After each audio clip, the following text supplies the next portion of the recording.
여러분 안녕하십니까? 이재명 대통령이 오늘 국회를 찾아 내년도 정부 예산안 처리를 당부하는 시정연설을 했습니다.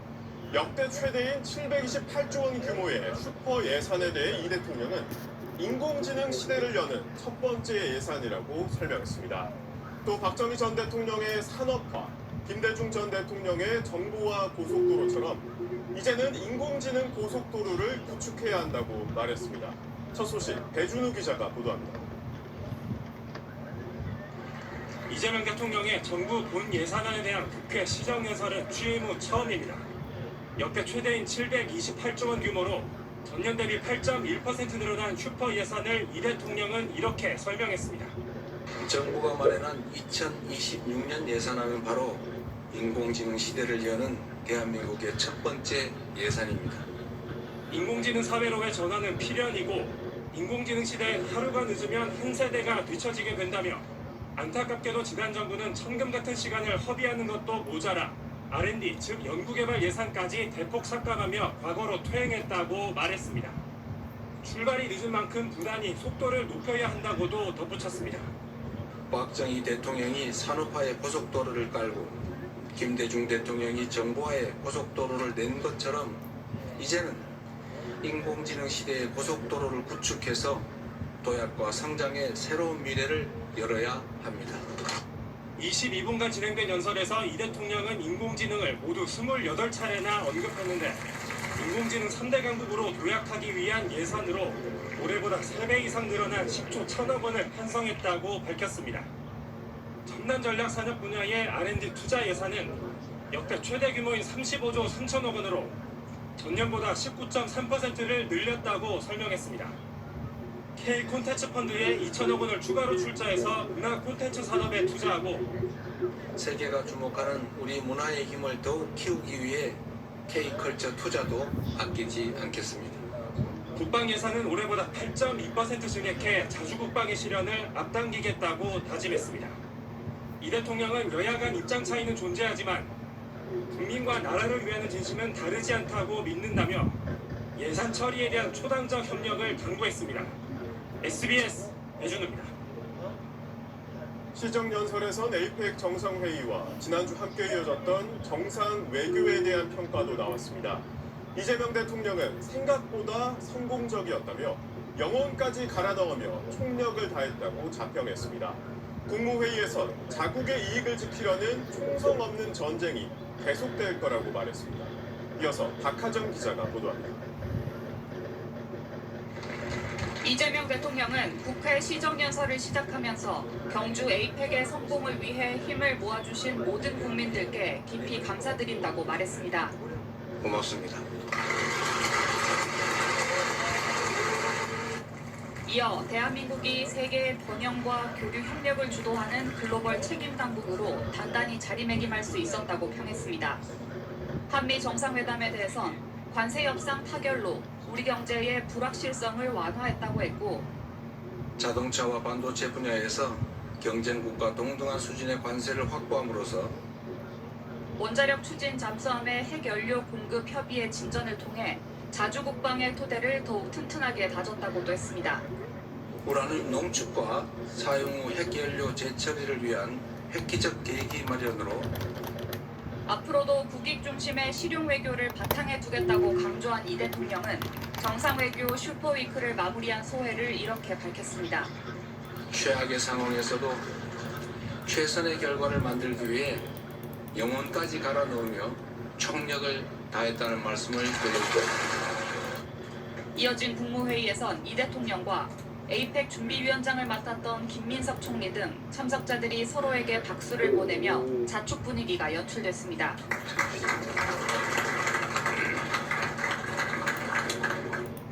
이제 시작이란 다짐을 덧붙였습니다. 자국의 이익을 지키려는 이 총성 없는 전쟁은 계속될 것으로 보여집니다. 이 대통령은 에이펙 후속 조치 이행에 만전을 기해달라고 국무위원들에게 당부하기도 했습니다. SBS 박하정입니다. 이재명 대통령의 시정연설을 국민의힘은 보이콧했습니다. 내란 특검이 추경호 전 원내대표에 대한 구속영장을 청구한 것에 항의하는 차원에서입니다. 이 대통령은 허전하다고 아쉬움을 표했고 국민의힘에선 이젠 전쟁이란 말까지 나왔습니다. 박찬범 기자의 보도입니다. 국민의힘 의원들은 이재명 대통령의 도착에 맞춰 검정 마스크에 상복 차림으로 국회 본회의장 밖에 집결했습니다. 내란 특검이 추경호 전 원내대표에 대해 계엄 해제 표결 참여를 방해한 혐의로 구속영장을 청구하자 이 대통령의 시정연설을 보이콧하고 규탄 대회를 연 겁니다. 이 대통령이 국회 본청에 들어서자 고성이 터져나왔고 이 대통령의 묵인사에도 반응은 싸늘했습니다. 야당의 대통령 시정연설 보이콧은 지난 2022년 이후 3년 만입니다. 반면 본회의장에서 기다리던 민주당 의원들은 기립박수와 환호성으로 맞이했습니다. 이 대통령은 텅 빈 국민의힘 의석을 손으로 가리키며 아쉬움을 토로했습니다. 좀 허전하군요. 민주당 의원들은 이 대통령의 연설 도중 30여 차례 박수를 보냈고 대통령 재판 중지법 철회 등으로 대통령실과 갈등설이 제기된 정청래 민주당 대표는 이 대통령과 손을 맞잡고 환하게 웃는 장면을 자신의 SNS에 올렸습니다. 정 대표는 에이펙도 A급, 시정연설도 A급이라고 상찬했고 장동혁 국민의힘 대표는 이젠 전쟁이란 표현까지 쓰면서 강력한 대여투쟁을 예고했습니다. 이재명 정권을 끌어내리기 위해서 모든 힘을 모아야 될 때라고 생각합니다. 이번이 마지막 시정연설이 되어야 합니다. 이 대통령의 연설 전 국회의장실 환담 때 오부 요인 자격으로 조희대 대법원장도 참석했습니다. 대법원장님을 포함해서 기관장 여러분들께서도 많이 관심가져 주시고 지원해 주셔서 좋은 성과. 이 대통령의 인사말에 조 대법원장은 예라고 짧게 답했습니다. SBS 박찬범입니다. 이재명 대통령이 방한 중인 헤그세스 미국 국방장관의 예방을 받았습니다. 핵 추진 잠수함의 도입이 논의 테이블에 올랐는데요. 이 대통령은 핵 잠수함의 확보는 한미 동맹 발전에 크게 기여할 거라고 말했고 헤그세스 장관은 적극적으로 지원하겠다고 화답했습니다. 이 내용은 강민우 기자가 전하겠습니다. 이재명 대통령이 서울 용산 대통령실에서 피트 헤그세스 미국 국방장관을 만났습니다. 취임 후 처음으로 미 국방장관의 예방을 받은 건데 지난달 29일 한미 정상회담에서 언급된 핵 추진 잠수함 문제가 논의 테이블에 올랐습니다. 이 대통령은 트럼프 미국 대통령의 핵잠 건조 지원 결정에 감사의 뜻을 표하면서 원자력 추진 잠수함 확보는 한반도 방위 주도를 위한 우리 군의 역량을 크게 향상시키고 한미 동맹 발전에도 크게 기여할 것이라고 말했습니다. 헤그세스 장관은 한국이 국방비를 증액하고 최첨단 재래식 전력과 원자력 추진 잠수함 확보 등을 통해 국방력을 강화하려는 노력을 자랑스럽게 생각한다며 적극 지원하겠다고 화답했다고 대통령실을 전했습니다. 헤그세스 장관은 앞서 열린 한미 안보협의회에서도 한국의 핵잠 도입을 적극적으로 돕겠다고 말했습니다. We're going to work closely with the Department of State and the Department of Energy to fulfill President Trump's commitment in a deliberate manner. 여권 안팎에선 오늘 하루 한미 양국 안보 관세 협상의 과정과 결과를 담은 팩트시트와 양해각서의 공개 여부를 놓고 여러 이야기가 오갔습니다. 한미의 양해각서가 오늘 체결될 거란 관측이 국회를 중심으로 나온 건데 대통령실은 팩트시트와 관련해 아직 발표 시점을 전달받은 바 없다고 밝혔습니다. 김정관 산업통상부 장관은 이 대통령이 주재한 국무회의에서 이달 중 대미투자 기금 조성 법안을 국회에 내는 방안을 추진하겠다며 자동차 관세의 경우 법안이 제출되는 달에 첫날로 소급 발효되도록 협의할 것이라고 말했습니다. SBS 강민우입니다. 헤그세스 미 국방장관은 오늘 한미 안보협의회에서 주한미군의 전략적 유연성이 필요하다는 언급도 했습니다. 북한의 재래식 위협을 방어하는 데에는 한국이 주도적 역할을 하고 주한미군은 아시아 태평양 지역의 비상사태에 대처할 수 있도록 하겠다는 겁니다. 이어서 안정식 북한 전문 기자가 보도합니다. 오늘 국방부 청사를 찾은 헤그세스 미 국방장관은 한미 안보협의회 개최에 앞서 안규백 국방장관과 우리 의장단을 서열했습니다. 헤그세스 장관은 안보협의회를 마친 뒤 기자회견에서 주한미군을 유사시 타이완 등에 보낼 수도 있는 거냐는 질문을 받고 주한미군의 전략적 유연성이 필요한 상황이라고 답했습니다. It reminds you of the core of this alliance, that ultimately it's holding the line and protecting our ally from the DPRK. But there's no doubt, flexibility for regional contingencies is something we would take a look at. 주한 미군이 북한뿐 아니라 아시아 태평양 지역 내 다른 위협에 대응하는 임무를 수행할 수도 있다는 겁니다. 그러면서 미국은 변함없이 북한의 핵 위협에 대응한 확장 억제를 제공하겠지만 대북 재래식 방어에서는 한국이 주도적 역할을 하게 될 거라고도 강조했습니다. 같은 맥락에서 헤그세스 장관은 전시작전 통제권의 한국군 전원에 이미 환영의 뜻을 밝힌 바 있습니다. 안규백 장관은 한국의 핵무기 개발은 있을 수 없다고 강조했습니다. 한반도 비핵화는 흔들림 없는 약속입니다. 대한민국에서 핵무기 개발은 있을 수가 없을 것입니다. 안 장관은 우리가 핵을 가질 수 없기에 미국의 핵과 한국의 재래식 무기를 통합하는 체제가 구축된 거라고 말했습니다. 양국 장관은 한미 정상회담에 따른 안보 분야의 팩트시트가 나온 뒤에 공동성명을 내기로 했습니다. SBS 안정식입니다. 이어서 핵 추진 잠수함과 관련한 내용 김태훈 국방전문기자와 조금 더 깊이 짚어보겠습니다. 김 기자 어서 오십시오. 네, 안녕하세요. 이 논의의 처음부터 짚어보겠습니다.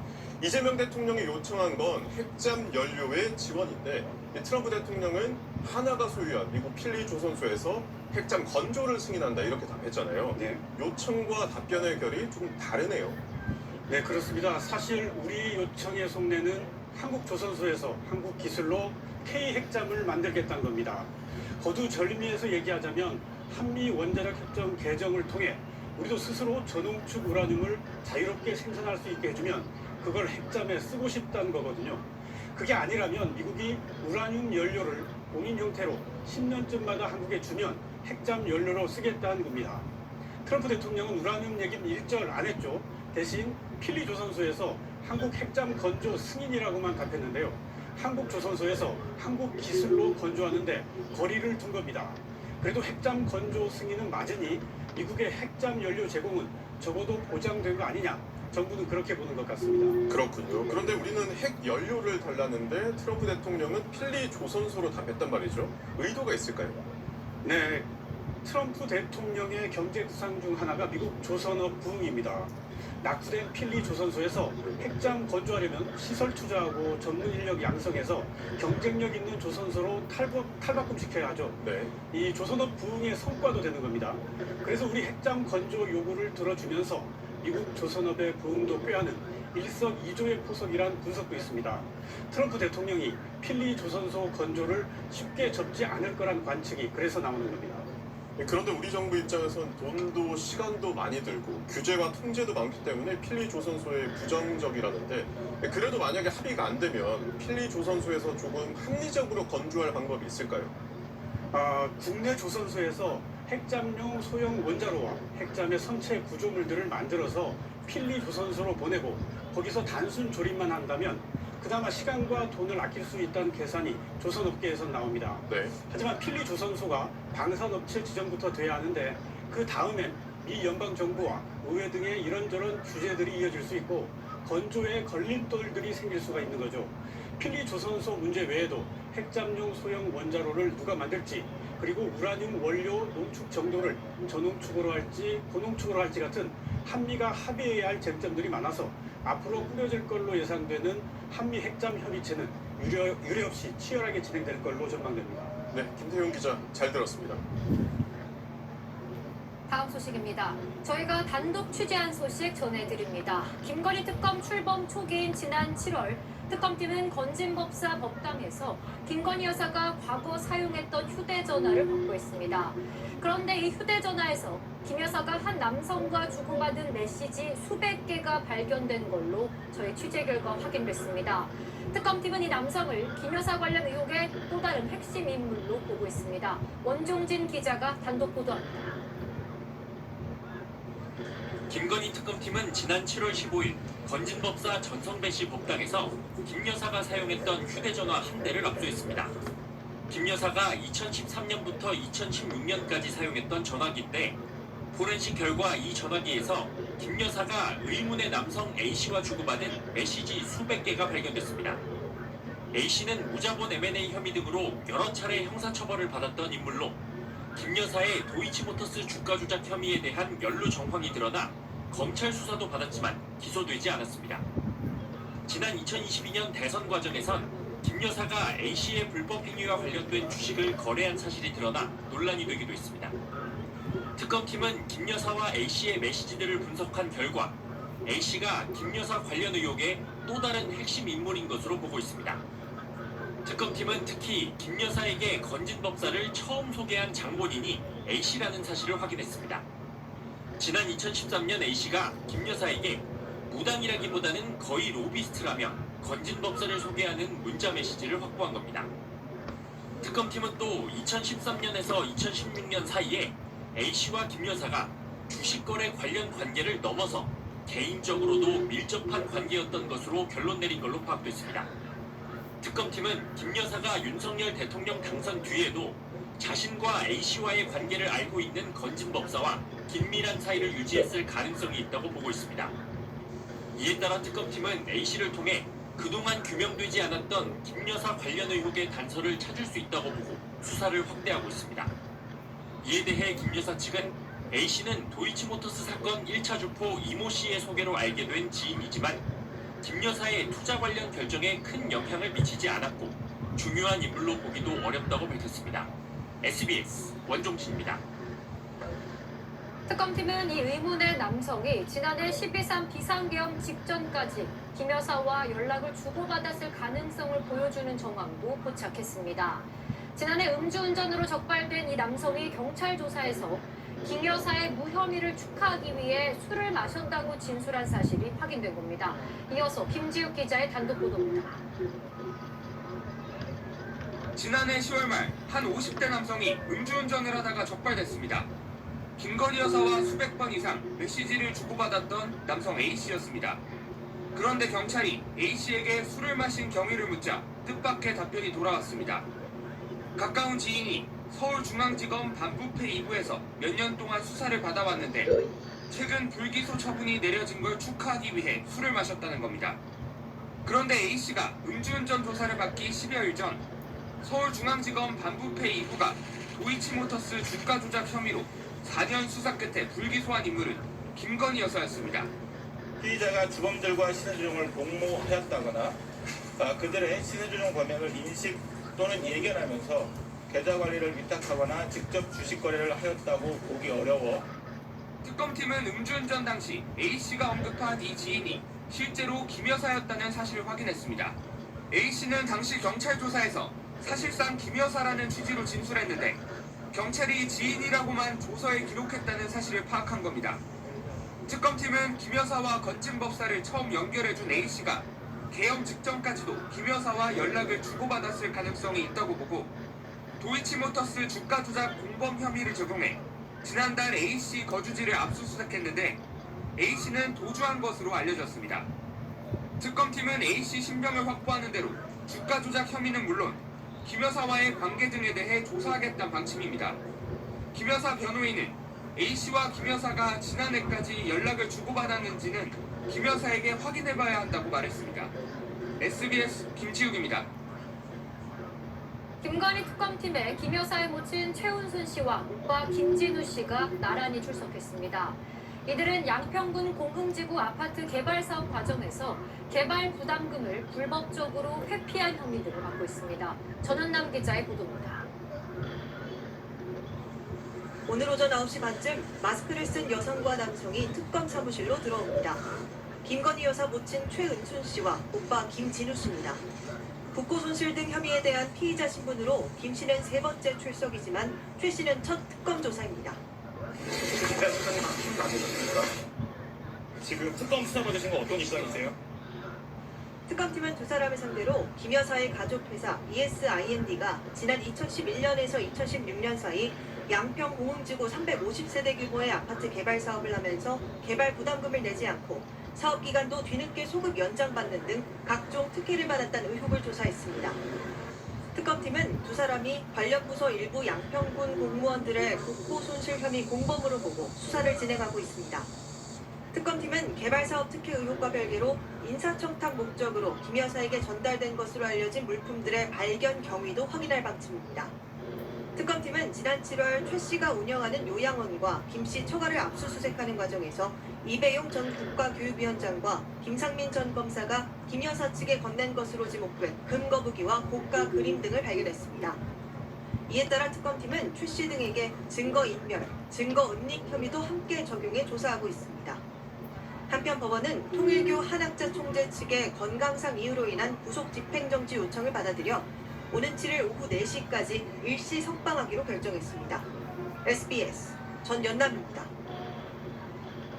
트럼프 미국 대통령이 엔비디아의 최신 인공지능 반도체를 다른 나라에 팔지 않겠다고 해 논란이 되고 있습니다. 우리 기업에 GPU 26만 장을 공급하기로 한 엔비디아 입장과 다소 대비되는 발언인데 우리나라의 AI 반도체 공급에 영향은 없는 건지 뉴욕 김범주 특파원이 전하겠습니다.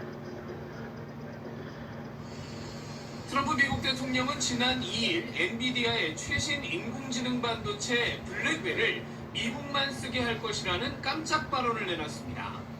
Blackwell that just came out, it's 10 years ahead of every other chip. But no, we don't give that chip to other people. We don't give that chip to other people. 당장 엔비디아가 한국에 공급하기로 한 GPU 26만 장은 어떻게 되는 거냐는 우려가 나왔습니다. 하지만 현재로선 중국을 겨냥한 말이 확대된 것이란 해석이 우세합니다. 월스트리트저널은 트럼프 대통령이 지난주 미중 정상회담을 앞두고 젠슨 황 CEO의 부탁을 받아들여서 중국의 AI 반도체 수출을 허용할 생각을 내비쳤다고 보도했습니다. I hope so. I hope so. But that's a decision for President Trump to make. 하지만 핵심 참모진들이 강하게 막아서면서 이 부상이 틀어졌고 이후 평소보다 더 강한 발언으로 이어졌다는 겁니다. 트럼프 대통령은 이미 지난 7월 동맹국들이 AI 장비를 마음껏 살 수 있도록 해주겠다는 선언을 했습니다. We'll work to rapidly expand American AI exports of all kinds, from chips to software to data storage of all kinds. 문제의 발언 하루 만인 오늘 트럼프는 아랍에미리트에 블랙웰을 포함한 엔비디아 반도체 6만 장 수출을 승인하기도 했습니다. 우리 역시 AI 반도체 공급에 문제는 없을 것으로 보이는데 기업들은 일단 상황을 예의주시한다는 입장입니다. 뉴욕에서 SBS 김범주입니다. 미국 국무부가 북한이 석탄과 철광석을 수출하는 데 관여한 선박들을 UN 제재 대상에 지정하는 걸 추진하기로 했습니다. 트럼프 2기 들어 첫 대북 제재로 북미 정상회담이 무산된 직후라 그 배경에 관심이 쏠립니다. 워싱턴에서 이한석 특파원입니다. 미 국무부가 UN 대북제재위원회의 제재 대상으로 지정을 요구한 선박은 모두 7척입니다. 시에라리온 국적의 한 선박은 지난 5월 29일과 31일 두 차례 북한 인근 해역에서 북한산 석탄을 넘겨받아 중국 웨이팡으로 운송해 하역했습니다. 또 다른 선박은 지난 1월 31일 역시 북한산 석탄과 철광석을 북한 남포항에서 중국 베이양 항구로 운송한 게 위성사진을 통해 파악됐습니다. 지난 2017년 채택된 UN 안보리 결의안은 북한 주력 수출품인 석탄과 철광석의 수출을 전면 금지하고 있습니다. 미국이 북한에 대한 UN 제재를 추진하는 건 트럼프 2기 행정부 들어 처음입니다. 미국이 제재 추진에 나선 건 북한이 석탄과 철광석 수출로 벌어들인 자금이 핵과 미사일 개발에 쓰이는 걸 차단하겠다는 의도로 보입니다. 특히 이번 발표는 트럼프 대통령과 김정은 북한 국무위원장과의 만남이 무산된 직후 나왔습니다. 트럼프 대통령은 에이펙 정상회의를 앞두고 여러 차례 김 위원장을 만나고 싶다며 구체적인 의제로 대북 제재까지 꺼내들었지만 성과가 없었습니다. We have sanctions. That's pretty big to start off with. I would say that's about as big as you get. 미 국무부 관계자는 이번 조치를 몇 달 동안 준비해왔다며 북미대화 부산과는 연관이 없다고 밝혔습니다. 하지만 당근과 채찍을 모두 활용해 북한을 대화 테이블로 이끌겠다는 트럼프 행정부의 전략일 수 있다는 분석도 나옵니다. 워싱턴에서 SBS 이한석입니다. 국가정보원이 내년 3월 한미연합훈련 이후 북한이 북미 정상회담을 추진할 가능성이 있다고 밝혔습니다. 국정원은 또 김정은 국무위원장이 미국과 대화할 의지가 있다는 판단도 덧붙였습니다. 민경호 기자가 보도합니다. 국가정보원 대상 국회 국정감사, 국정원은 경주 에이펙 정상회의를 계기로 트럼프 미국 대통령이 원했던 김정은 북한 국무위원장과의 북미 회동이 불발된 데 대해 물밑에선 북한이 미국과의 대화에 대비해온 동향이 다양한 경로로 확인되고 있다고 전했습니다. 지난 9월 김 위원장이 최고인민회의에서 비핵화를 망상으로 치부하면서 그걸 논의하지 않는 걸 전제로 미국과 대화 의사를 밝힌 이후 북한이 핵무장에 대한 직접 발언을 자제하는 등 발언 수위를 조절해왔고 에이펙 직전 최선희 북한 외무상이 러시아 등을 방문할 때까지도 막판 고심의 흔적이 확인됐던 겁니다. 국정원은 김정은이 대미 대화 의지를 받고 있으며 향후 조건이 받쳐지면 미국과의 접촉에 나설 것으로 판단하고 있습니다. 북미 정상회담에 대해 국정원은 그 가능성이 높다고 봤습니다. 시점은 내년 한미연합훈련 이후로 점쳤습니다. 내년 3월 한미연합훈련 이후 열병식이 괜찮으면 동시에 북미 정상회담도 추진하지 않을까 전망하고 있습니다. 다만 국정원은 북한이 해외 공관에 남한 관련 단체를 접촉하지 말라고 금지령을 내리는 등 남북관계 개선의 여지를 계속해 차단하는 모습이라고 설명했습니다. 남북은 서로 다른 두 개 국가란 기조를 헌법에 반영하는 개헌을 북한이 할 수 있다고도 봤습니다. 한편 국정원은 김 위원장이 최근 장시간 이동이나 행사도 무리 없이 소화하고 있다며 건강에 큰 이상은 없는 걸로 파악된다고 분석했습니다. SBS 민경호입니다. 지난달 소비자 물가 상승률이 1년 3개월 만에 최고치를 기록했습니다. 쌀이나 과일 등 밥상에서 느끼는 먹거리 물가가 여전히 높은 데다 추석 연휴 기간 크게 오른 여행 물가도 영향을 미쳤습니다. 이태권 기자입니다. 대형마트에서 20kg짜리 쌀 한 포대 가격은 100만 원을 훌쩍 넘습니다. 요즘에 더 갑자기 많이 올랐어요. 그래서 조금 다른 곡식을 좀 많이 섞어서 먹어요. 가을 장마로 햇살 출하가 늦어진 탓에 지난 9월부터 6만 원대로 올라선 쌀값이 좀처럼 내려가지 않는 겁니다. 잦은 비로 일조량이 줄면서 사과 가격도 뛰었습니다. 사람들이 제일 많이 먹는 과일인데도 불구하고 좀 선뜻 사기가 어려운 게 저도 지금 살려다가 그냥 가는데 좀 쉽지가 않네요.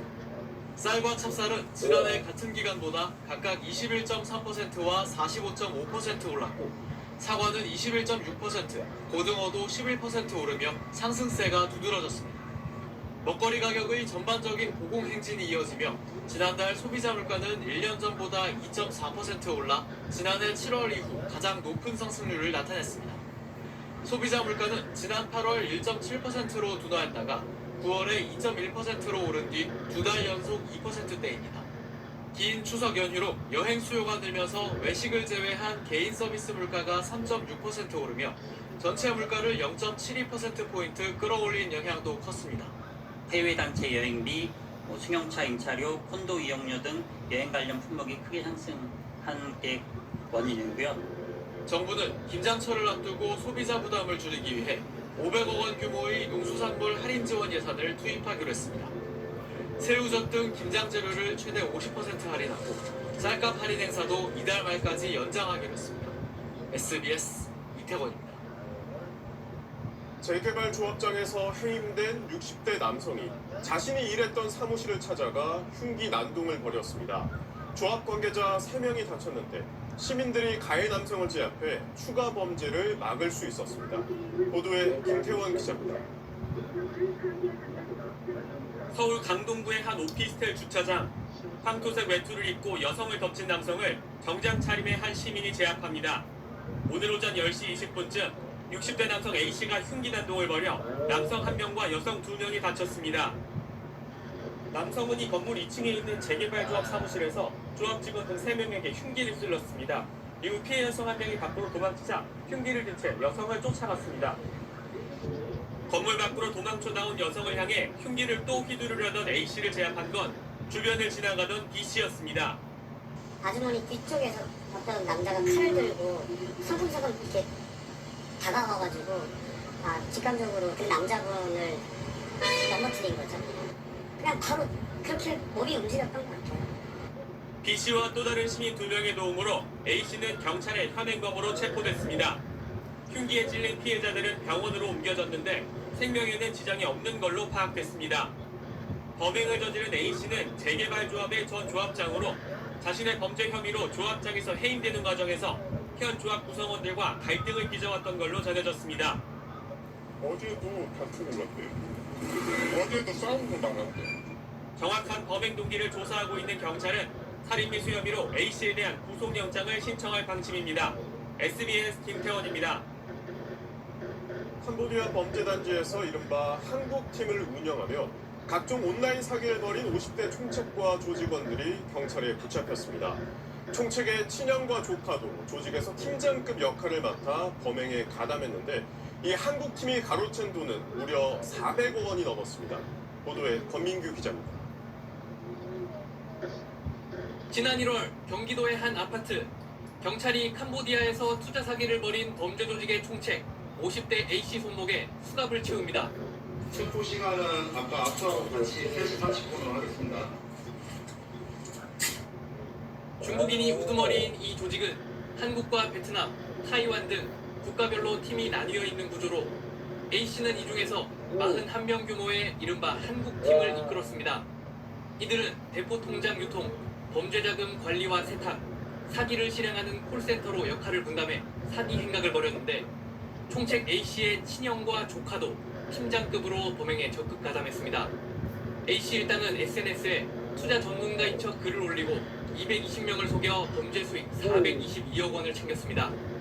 이 돈들이 대포 통장을 거쳐 세탁되는 과정에 청각과 언어장애가 있는 사람들 명의의 통장이 악용되기도 했습니다. 이들의 사기 행각은 캄보디아에서 A씨 일당에게 감금돼 폭행을 당하다 탈출한 B씨의 제보로 덜미가 잡혔습니다. 경찰은 대포 통장 전달자 역할을 했던 B씨 진술을 토대로 총책 A씨를 비롯해 129명을 검거하고 이 중 19명을 구속 상태로 검찰에 넘겼습니다. 경찰은 현장에서 압수한 현금 등 범죄 수익 7억 8천여만 원을 추징하고 인터폴 적색 수배를 통해 아직 잡히지 않은 15명의 행방을 쫓고 있습니다. 이와 함께 경찰은 캄보디아 바벳을 거점으로 연예빙자 사기를 벌여 피해자 192명에게 46억 원을 빼앗은 로맨스 스캠 조직원 5명도 베트남 현지에서 검거했습니다. SBS 고민규입니다. 지난해 8월부터는 보험 사기를 권유하거나 광고하는 행위도 처벌하도록 법이 강화됐습니다. 그런데도 여전히 SNS에서 고액 알바라는 광고글을 올려 사람들을 보험 사기에 가담시키는 범죄가 끊이질 않고 있습니다. 이현영 기자가 취재했습니다. 차량 사이를 가로지르던 오토바이가 우회전 차량을 보고도 멈추지 않고 들이받습니다. 앞서가던 승용차가 주차된 트럭을 피하려 차선을 바꾸는 순간을 노린 오토바이도 있습니다. 그럼 뭐예요? 비보 후 좌회전 차량도 속수무책으로 들이받칩니다. 모두 합의금이나 보험금을 노린 운전자들이 고의로 낸 보험 사기 사고입니다. 이들은 고액 아르바이트를 모집한다는 SNS 글을 보고 사기에 가담한 걸로 드러났습니다. 차선을 바꾸거나 회전 중 차선을 벗어난 차량을 노려 고의로 사고를 내는 속칭 공격수 차량과 들이받치는 수비수 차량 등으로 역할을 분담한 뒤 합의금이나 보험금을 나눠 가지는 수법을 썼습니다. 모집책들은 보험회사의 추적을 피하려 사고 이력이 없는 운전자를 찾은 걸로 조사됐습니다. 지난해 8월 보험 사기 알선이나 유인, 광고도 징역 10년까지 선고할 수 있게 법이 개정된 이후 금융감독원과 보험업계는 3,677명을 적발해 수사 의뢰했습니다.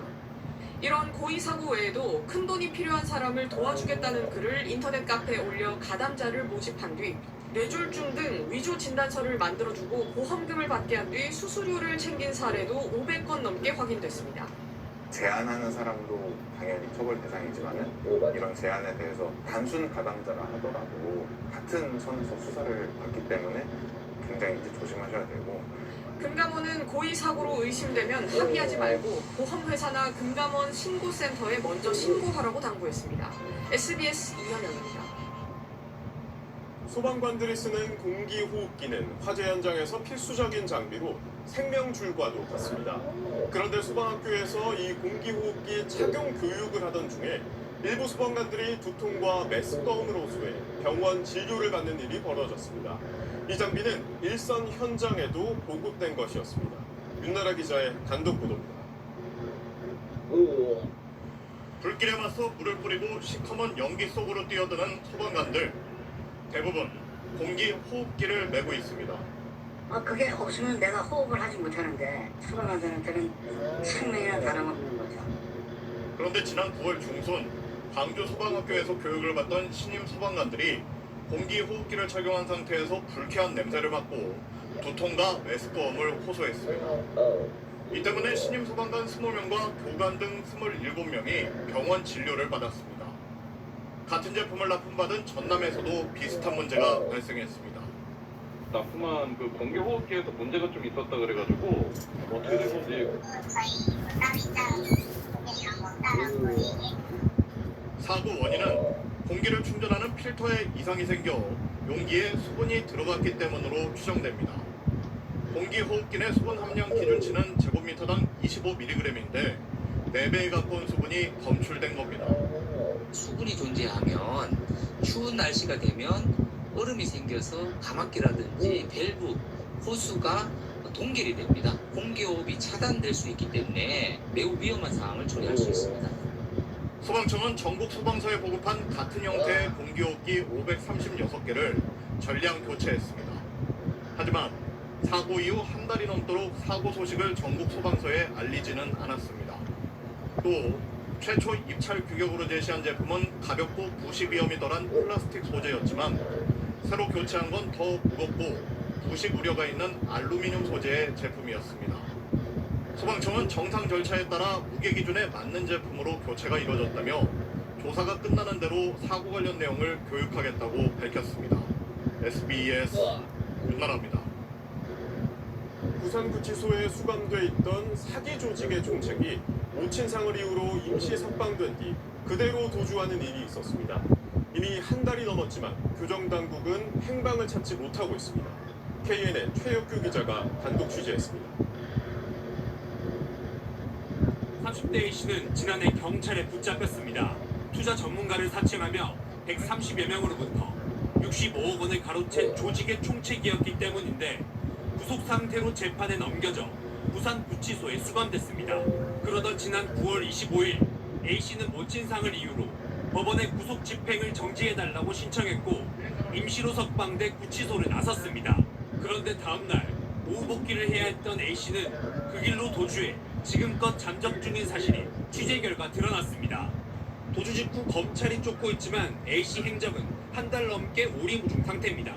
A씨의 도주가 장기화되는 가운데 도피자금 마련을 위한 추가 범죄나 보복 범죄 등도 우려되는 상황입니다.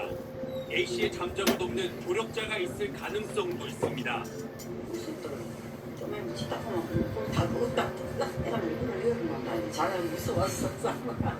하지만 검찰은 체포 인력이 많은 경찰에 공조 요청을 하지 않고 자체 인력으로만 추적에 나서고 있습니다. 유감스럽게도 현행 형사소송법과 관련 규칙에 구속 집행 정지자를 위한 관리감독 규정은 명시 규정이 없습니다. 책임성을 강조한다면 관리하는 주체에서 감시할 수 있는 시스템을 부산구치소에서는 최근 동료 재소자들의 집단 폭행으로 재소자 한 명이 숨졌습니다. 공교롭게 A씨가 도주했던 9월에 발생한 사건이었습니다.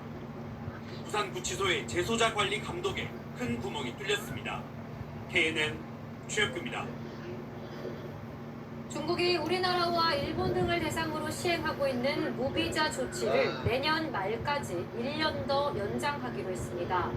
관광객 유치로 얼어붙은 내수 시장을 살리겠다는 건데 에이펙 정상회의를 계기로 논의된 한중 간 교류에도 영향이 있을 걸로 보입니다. 베이징 한상우 특파원입니다. 중국 전통공예 체험과 음식, 문화재와 자연절경 등 중국 관광의 장점을 관영 매체가 나서 홍보합니다.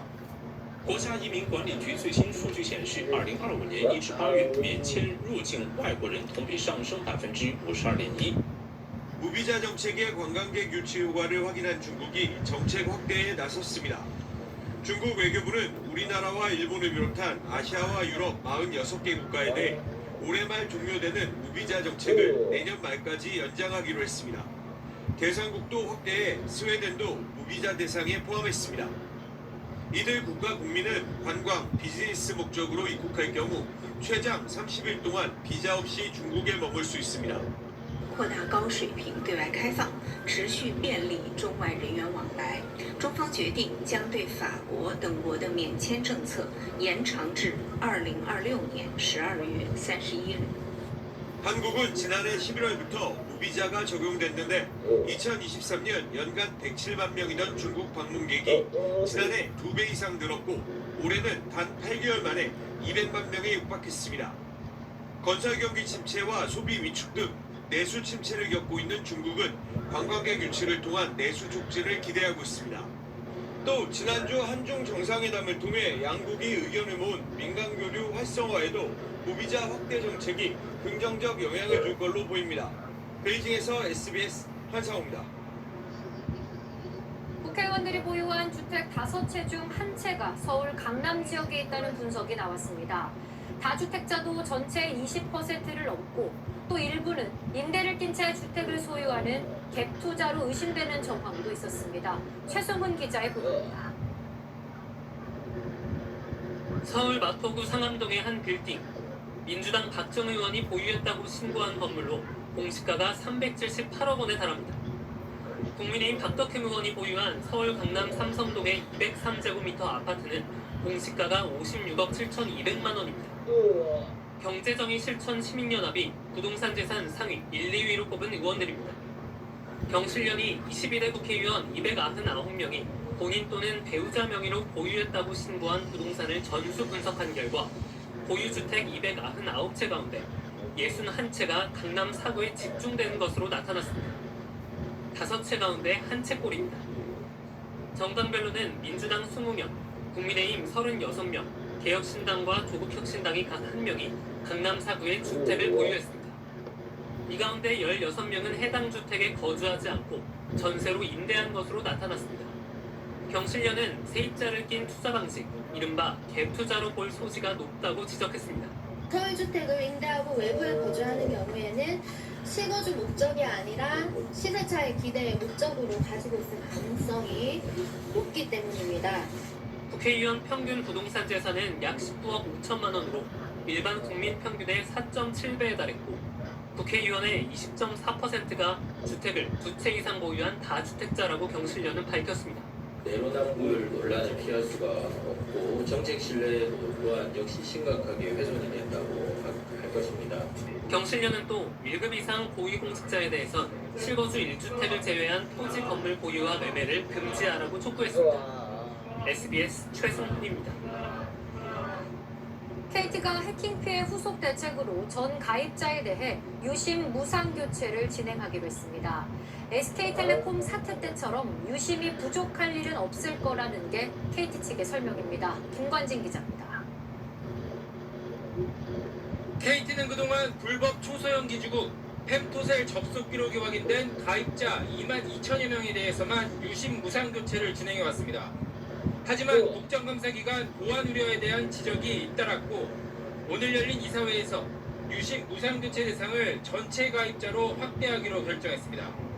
전 고객 대상 유심 교체할 수 있는 여러 가지 이제 준비를 했습니다. 거의 다 마무리 단계인데요. KT 가입자들은 지역별로 순차적으로 대리점에서 유심 교체를 받을 수 있는데 내일부터 광명과 금천 등 해킹 피해가 집중된 지역에서 우선 교체가 시작되고 이후 수도권과 강원, 전국으로 확대됩니다. 대리점 방문이 어려운 고객은 오는 11일부터 택배 배송을 통한 셀프 개통도 가능합니다. KT 김영섭 대표는 이번 사태에 대한 책임을 지고 대표직 연임을 포기하겠다는 의사도 밝혔습니다. 지난 4월 해킹 사태로 2,300만 명의 가입자 개인정보가 유출된 SK텔레콤에 대한 배상 권고도 나왔습니다. 개인정보보호위원회 산하 분쟁조정위원회는 가입 고객 3,998명이 SK텔레콤을 상대로 제기한 분쟁조정 신청 사건과 관련해 SK텔레콤이 신청인들이 입은 정신적 피해를 고려해 1인당 30만 원씩 배상하라는 조정안을 의결했습니다. 피해보상 같은 그런 형태의 이제 대응보다는 사고가 반복해서 발생하지 않도록 하는 대책 등에 대해서 심도 있게 고민을 해야 될 겁니다. 하지만 강제력이 없어 SK텔레콤이 수용할지는 미지수입니다. 앞서 SK텔레콤은 방송통신위원회 군제조정위가 위약금 면제 기한을 연말까지 연장하라는 권고를 수용하지 않은 바 있습니다. SBS 김관진입니다. 산업재해를 당하면 전문 치료를 받을 수 있도록 근로복지공단에서 산재 전문 병원이라는 걸 운영하고 있습니다. 그런데 산재 피해자들을 감당하기에 이 전문 병원은 전국에 11개밖에 없습니다. 홍승현 기자가 취재했습니다. 경남 통영의 우체국에서 일하는 30대 김평주 씨는 지난 6월 우편물 배송 중 넘어져 인대가 파열됐습니다. 입원과 전문 재활치료 소견이 나왔지만 집 근처에 산재 전문 치료 병원이 없어 2달을 기다린 뒤에야 70km 떨어진 창원으로 가야 했습니다. 처음에 신청해도 자리가 당장 없다고 저녁을 이렇게 다 보내놓고 기다리고 있었어요. 3주 정도 대기를 하고 있었어요. 2달간 입원 치료를 받은 뒤에도 8주간 재활 치료를 받아야 하기 때문에 매일같이 통영에서 창원을 오가야 하는 상황. 일반 병원에서는 산재 환자들 전문적으로 치료하는 프로그램이 아예 없습니다. 30분 치료받으려고 2시간을 차를 타고 왕복을 해야 되니까. 근로복지공단에서 운영하는 병원은 산업재해 전문 공공병원으로 불리며 산재에 최적화된 치료를 제공합니다. 전국에 있는 산업재해 전문 병원은 인천, 대전, 대구 등 전국 11곳에 불과합니다. 접근성이 떨어지는 환자를 위해 외래 재활센터를 운영하는 전문 의원도 서울과 부산, 광주, 구미 등 전국 4곳뿐. 전국 17개 시도 가운데 충북과 충남, 전북, 울산은 산재 전문병원과 재활 전문 의원이 아예 없습니다. 최근 5년간 한 해 평균 800명이 넘는 산재 피해자가 발생한 거제와 통영, 고성 지역은 거주지에서 산재 치료를 받는 게 불가능합니다. 연락 기다리다가 안 되지. 회사에서는 이 끝났는데 왜 안 들어오냐. 아이가 할 수 없이 들어가서 아픈 몸을 이끌고 망치자고 용접하는 거예요. 근로복지공단은 예산 확충 등의 어려움이 있지만 재활센터를 운영하는 전문 의원부터 늘려갈 방침이라고 설명했습니다. 지난해 산재 신청자는 17만 명으로 5년 전과 비교해 40% 넘게 급증해 11곳뿐인 전문병원으로는 역부족이라는 우려가 커지고 있습니다. SBS 홍승현입니다. 미국 연방정부의 업무 중단 사태, 즉 셧다운이 역대 최장 기록을 새로 쓸 가능성이 높아지고 있습니다. 길어지는 셧다운 사태, 미국 공항마다 큰 혼란이 빚어지면서 미 교통장관은 안전하지 못하다면 아예 하늘길을 닫아야 할 수도 있다고 경고했습니다. 김경희 기자입니다. 공항 보안 검색대를 통과하려는 사람들이 끝을 알 수 없을 정도로 길게 줄을 서 있습니다. 연방정부의 셧다운 사태로 보안 검색 인력이 부족해지면서 검색대 통과에만 몇 시간씩 걸리기 일쑤입니다. We're going to be here probably for about 5 hours now because we thought we had to check in early because of what's going on, so slightly disappointing. 항공기 운항도 비상입니다. 주말인 지난 2일 하루에만 5,800편의 항공편이 지연됐고 244편이 결항됐습니다. 지난 한 달여 동안 지연, 결항 피해를 입은 승객이 320만 명에 달하는 걸로 집계됐습니다. 대부분 관제사 부족 때문이라는 게 당국의 설명입니다. 현재 13,000명의 항공 관제사가 필수 인력으로 지정돼 무급으로 일하고 있는데 목표치보다 3,000명이 부족한 숫자입니다. 게다가 일부는 휴가를 내고 생활비를 벌러나가는 바람에 나머지 관제사들의 피로도도 한계에 달한 상태입니다. 급기야 미 교통부는 안전이 보장되지 않으면 항공기 운항을 아예 금지할 거라고 밝혔습니다. If we thought that it was unsafe, we'll shut the whole airspace down. We won't let people travel. 당장은 아니겠지만 그만큼 항공사고의 위험이 커졌다는 겁니다. 트럼프 1기 행정부 당시 셧다운 최장 기록이었던 35일까지는 앞으로 하루. 공항 마비 우려가 커지자 주요 미국 항공사와 관제사협회는 셧다운 종료를 위한 임시 예산안 처리를 미 의회에 촉구했습니다. SBS 김경희입니다. 북한 외교의 원로이자 김정일 집권 시기 대외적으로 국가 수반의 역할을 했던 김영남 전 최고인민회의 상임위원장이 97세의 나이로 사망했습니다. 북한은 장례를 국장으로 치르기로 했고 김정은 총비서가 빈소를 찾아 조문했습니다. 정부는 정동영 통일부 장관 명의로 애도의 뜻을 표한다는 조의문을 발표했습니다. 경보음이 큰 지진 긴급 재난 문자 송출 기준을 다음 달부터 진도 2 이상에서 진도 3 이상으로 상향한다고 기상청이 밝혔습니다. 진도 3은 건물 위층을 중심으로 실내에 있는 사람이 대부분 흔들림을 느끼는 정도를 뜻합니다. 이에 따라 규모 3.5에서 4.9의 지진이 발생했을 때 진도 3 이상 지역엔 긴급 재난 문자가, 진도 2 이상 지역엔 안전 안내 문자가 발송됩니다.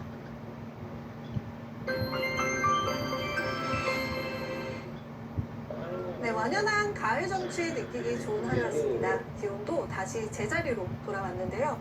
당분간은 크게 벌어지는 일교차에 각별히 주의하셔야겠습니다. 내일도 전국 대부분 지역의 아침 기온이 10도를 밑돌면서 쌀쌀하겠지만 낮 기온은 20도 안팎까지 크게 올라서 온화하겠습니다. 적절한 옷차림으로 체온 조절에 신경 써주셔야겠습니다. 요즘 오전과 밤으로는 대기가 정체되면서 먼지 농도가 다소 높게 나타나고 있는데요. 내일은 오전까지 내륙 곳곳에 안개가 짙게 끼겠습니다. 출근길 교통 안전에 유의하셔야겠습니다. 내일 전국 대기질은 무난하겠지만 밤부터 인천과 경기 남부, 충남 지역에서는 먼지 농도가 높아질 전망입니다. 하늘은 대체로 맑겠고 기온은 오늘보다 1, 2도가량이 더 높겠습니다. 다가오는 토요일에는 남부지방을 시작으로 일요일에 충청 이남 지역까지 비가 확대될 전망입니다. 날씨였습니다. 8시 뉴스 마칩니다. 함께해 주신 여러분 고맙습니다.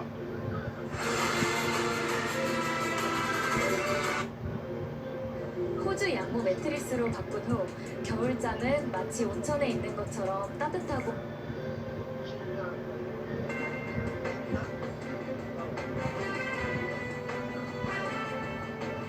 시청자 여러분 안녕하십니까? 뉴스9 윤정호입니다. 이재명 대통령이 현 정부 첫 예산안을 설명하러 국회를 찾았는데 국민의힘이 전원 불참하면서 반쪽짜리 시정연설이 됐습니다. 추경호 전 원내대표에 대한 특검의 구속영장 청구가 야당 탄압이라며 반발한 건데 3년 전 윤석열 정부 첫 시정연설 때 이 대통령 수사에 반발한 민주당이 보이콧했던 것과 똑같은 상황이었습니다.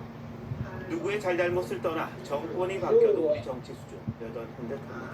첫 소식은 최지원 기자가 전합니다. 국회 본회의장 한쪽이 텅 비어 있습니다. 첫 번째 본 예산안 시정연설을 앞두고 추경호 전 원내대표 구속영장 청구에 반발한 국민의힘 의원 107명이 전원 불참한 겁니다. 새로운 정부가 시작되고 첫 시정연설을 하는데 이 자리에 국민의힘 의원들이 참석하지 않는 점에 대해서는 참으로 유감스럽습니다. 연단에선 이재명 대통령은 야당 의석을 바라보며 허전하다고 말했습니다. 좀 허전하군요. 이 대통령은 전년보다 8.1% 늘어난 내년도 예산안 728조 원이 인공지능 시대를 여는 첫 번째 예산안이 될 거라고 소개했습니다. 인공지능 시대에는 하루가 늦으면 한 세대가 뒤처지게 됩니다. 저는 우리 국민 여러분의 저력을 믿습니다. 그래서 자신 있습니다. 22분 동안 인공지능을 28차례 언급했는데 인공지능 3대 강국 도약을 위한 대전환에 10조 1천억 원, 최첨단 무기체계 도입 등을 위한 국방 예산에 66조 3천억 원 등을 투입하겠다고 했습니다. 국방을 외부에 의존한다는 것은 우리 국민의 자존심 문제 아니겠습니까? 우리의 염원인 자주 국방을 확실하게 실현하겠습니다. 4인 가구 기준 월 200만 원 이상 생계급여 지원, 24조 원 규모 지역사랑 상품권 발행 등 현금성 정책도 대거 포함됐습니다. 이 대통령은 국무회의에서도 국회 초당적 협력을 당부했습니다. 국민이 체감하는 변화, 대한민국 대전환의 시작점이 될 수 있도록 국회에 초당적인 협력을 다시 한번 요청드립니다. 대통령실은 대통령의 당부가 야당뿐 아니라 여당까지 아우르는 거라고 설명했습니다. 민주당 지도부를 향해서도 강경 노선 자제를 촉구한 거란 해석이 나옵니다. TV조선 최주원입니다. 이 대통령 시정연설에 참석하지 않은 국민의힘은 본회의장 앞에서 검은색 옷을 입고 야당 단합을 규탄했습니다. 이젠 전쟁이다, 이런 격앙된 말이 의원총회에서 나왔는데 기억나시죠? 이 대통령의 최측근인 김현지 대통령실 제1부속실장이 과거 이 대통령에게 보냈던 문자를 빗댄 겁니다. 시정연설에 대한 반응 역시 여와 야가 극과 극이었습니다. 계속해서 변정현 기자입니다. 상복을 입고 검은 마스크를 쓴 국민의힘 의원들이 국회 로텐더홀에 섰습니다. 손에는 자유민주주의의 사망을 알리는 영정이 들려 있습니다. 곧이어 국회에 들어서는 이재명 대통령을 향해 목소리를 높였습니다.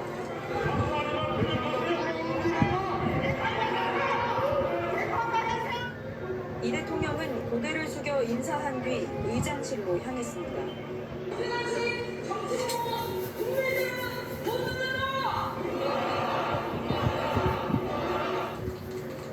사전 환담에서 이 대통령은 동석한 오구요인들에게 에이펙 성공 개최에 대한 감사를 표했습니다. 대부분들은 포함해서 국가에서 선무한 감사원 국가기관장 여러분들께서도 많이 관심해 주시고 지원해 주셔서 좋은 성과를 낼 수 있었던 것 같습니다. 다만 국민의힘 장동혁 대표는 항의의 표시로 사전 사후 환담에 모두 불참했습니다. 같은 시각 국민의힘은 의원총회에서 추경호 전 원내대표에 대한 특검의 구속영장 청구를 야당 말살 시도라고 성토했습니다. 재판 한 번만 하면 이재명은 대통령이 아니라 그냥 이재명으로 돌아갈 것입니다. 이번이 마지막 시정연설이 되어야 합니다. 이제 전쟁이란 말도 수차례 나왔는데 과거 당대표 시절 검찰의 소환에 김현지 당시 보좌관이 이 대통령에게 보낸 전쟁입니다란 메시지를 인용한 겁니다. 이 대통령 연설에 대한 평가도 극명히 엇갈렸습니다. 민주당 정청래 대표는 에이펙도 A급이고 시정연설도 A급이라고 극찬한 반면 국민의힘 송원석 원내대표는 국가 파탄을 불러올 빚더미 예산으로 미래 세대를 약탈한다고 비판했습니다. TV조선 변정현입니다. 국민의힘이 이처럼 반발하는 건 추경호 전 원내대표에 대한 구속영장 청구가 야당을 내란 정당으로 몰아가려는 여권 의도가 담겼다고 보기 때문입니다. 추 원내대표에게는 내란 중요 임무 종사 혐의가 적용이 됐는데 영장 내용을 살펴보면 좀 의아한 대목들이 일고 있습니다. 어떤 내용인지, 그게 내란과는 어떤 상관성이 있는 건지 이태희 기자가 취재했습니다. 내란 특검이 청구한 구속영장은 130여 조 분량으로 추경호 전 원내대표가 계엄을 미리 알고 일종의 역할을 했다는 주장과 관련된 내용이 담긴 것으로 전해졌습니다. 지난해 10월 2일과 계엄 선포 나흘 전인 지난해 11월 말 두 차례 저녁 식사 자리를 적시했고 첫 식사 땐 윤석열 전 대통령과 파이팅을 외쳤다는 내용까지 포함된 것으로 파악됐습니다. 추 전 원내대표가 계엄 선포 사유 가운데 하나인 민주당의 줄타닉 등을 비판했던 점도 영장에 담긴 것으로 알려졌습니다. 특검은 계엄 당일 추 전 원내대표가 야당 의원들을 이곳 예결위 회의장으로 부른 점도 문제 삼고 있습니다. 하지만 국민의힘은 본회의장과 불과 30m 떨어진 곳에 모인 게 어떻게 표결 방해가 되느냐고 반박하고 있습니다. 추 전 원내대표는 불체포 특권 뒤에 숨지 않겠다면서도 단순한 격려 만찬이나 원내대표로서 낸 메시지까지 비상계엄 공조 근거로 삼는 건 억지라고 비판했습니다. 민주당의 주문에 의한 그런 수사 결과를 만들고 맞추기 작업을 한 거 아닌가. 추 전 원내대표를 제외한 국민의힘 의원 107명 전원은 표결 방해를 받은 적이 없다는 단체 성명을 발표했습니다. 한동훈 전 대표도 표결 불참 이유만으로 구속돼선 안 된다고 했고 윤 전 대통령과 구원이 있는 이준석 개혁신당 대표도 표결과 정치행위에 정치적 책임 이상의 형사적 책임을 지우는 순간 삼권 분립은 붕괴된다고 지적했습니다. TV조선 이태희입니다. 민주당이 추진하던 이른바 재판중지법에 대통령실이 제동을 걸면서 당정 간 엇박자 논란이 다시 일고 있습니다. 그런데 이번에도 정청래 대표는 사실상 침묵하고 있습니다. 지지층은 물론이고 당 내부에서도 자기 정치를 한다는 불만이 나오는 상황인데 오늘 이재명 대통령과 만났죠. 무슨 얘기를 했을까요? 전정원 기자가 보도합니다. 이재명 대통령이 국회의장실에 들어오자 민주당 정청래 대표가 가장 먼저 반깁니다.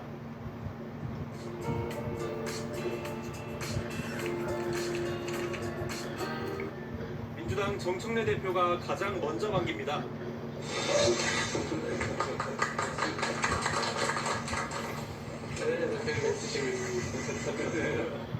정 대표는 원래 대통령을 만나면 기분이 좋다며 화기애애한 분위기를 강조했습니다. 하지만 어제 재판중지법을 둘러싼 당과 대통령실의 엇박자 논란과 관련해선 말을 아꼈습니다. 재판중지법 철회됐는데 관련해서 한 말씀 부탁드립니다. 네. 그 재판중지 관련해서 다쳐요. 그만합시다. 민주당은 박수현 수석 대변인도 가능성을 언급한 것이었다며 재판중지법을 하겠다고 한 건 아니라고 수습에 나섰습니다. 지도부 차원에서 논의되었던 문제가 아니었거든요. 사실 에이펙 성과를 홍보하는 게 이제 당의 기조였는데. 하지만 당내에선 정청래 대표가 지도부 내 논의도 없이 급발진했다는 지적이 나왔습니다. 이 대통령 팬카페에서도 지도부가 이 대통령 발목을 잡는다, 가만히 있는 게 정부의 도움이라는 등의 비판이 이어졌습니다. 다만 정 대표 측은 대통령실과 당대표 각각 맡아야 할 역할이 있다는 입장입니다. TV조선 전정원입니다.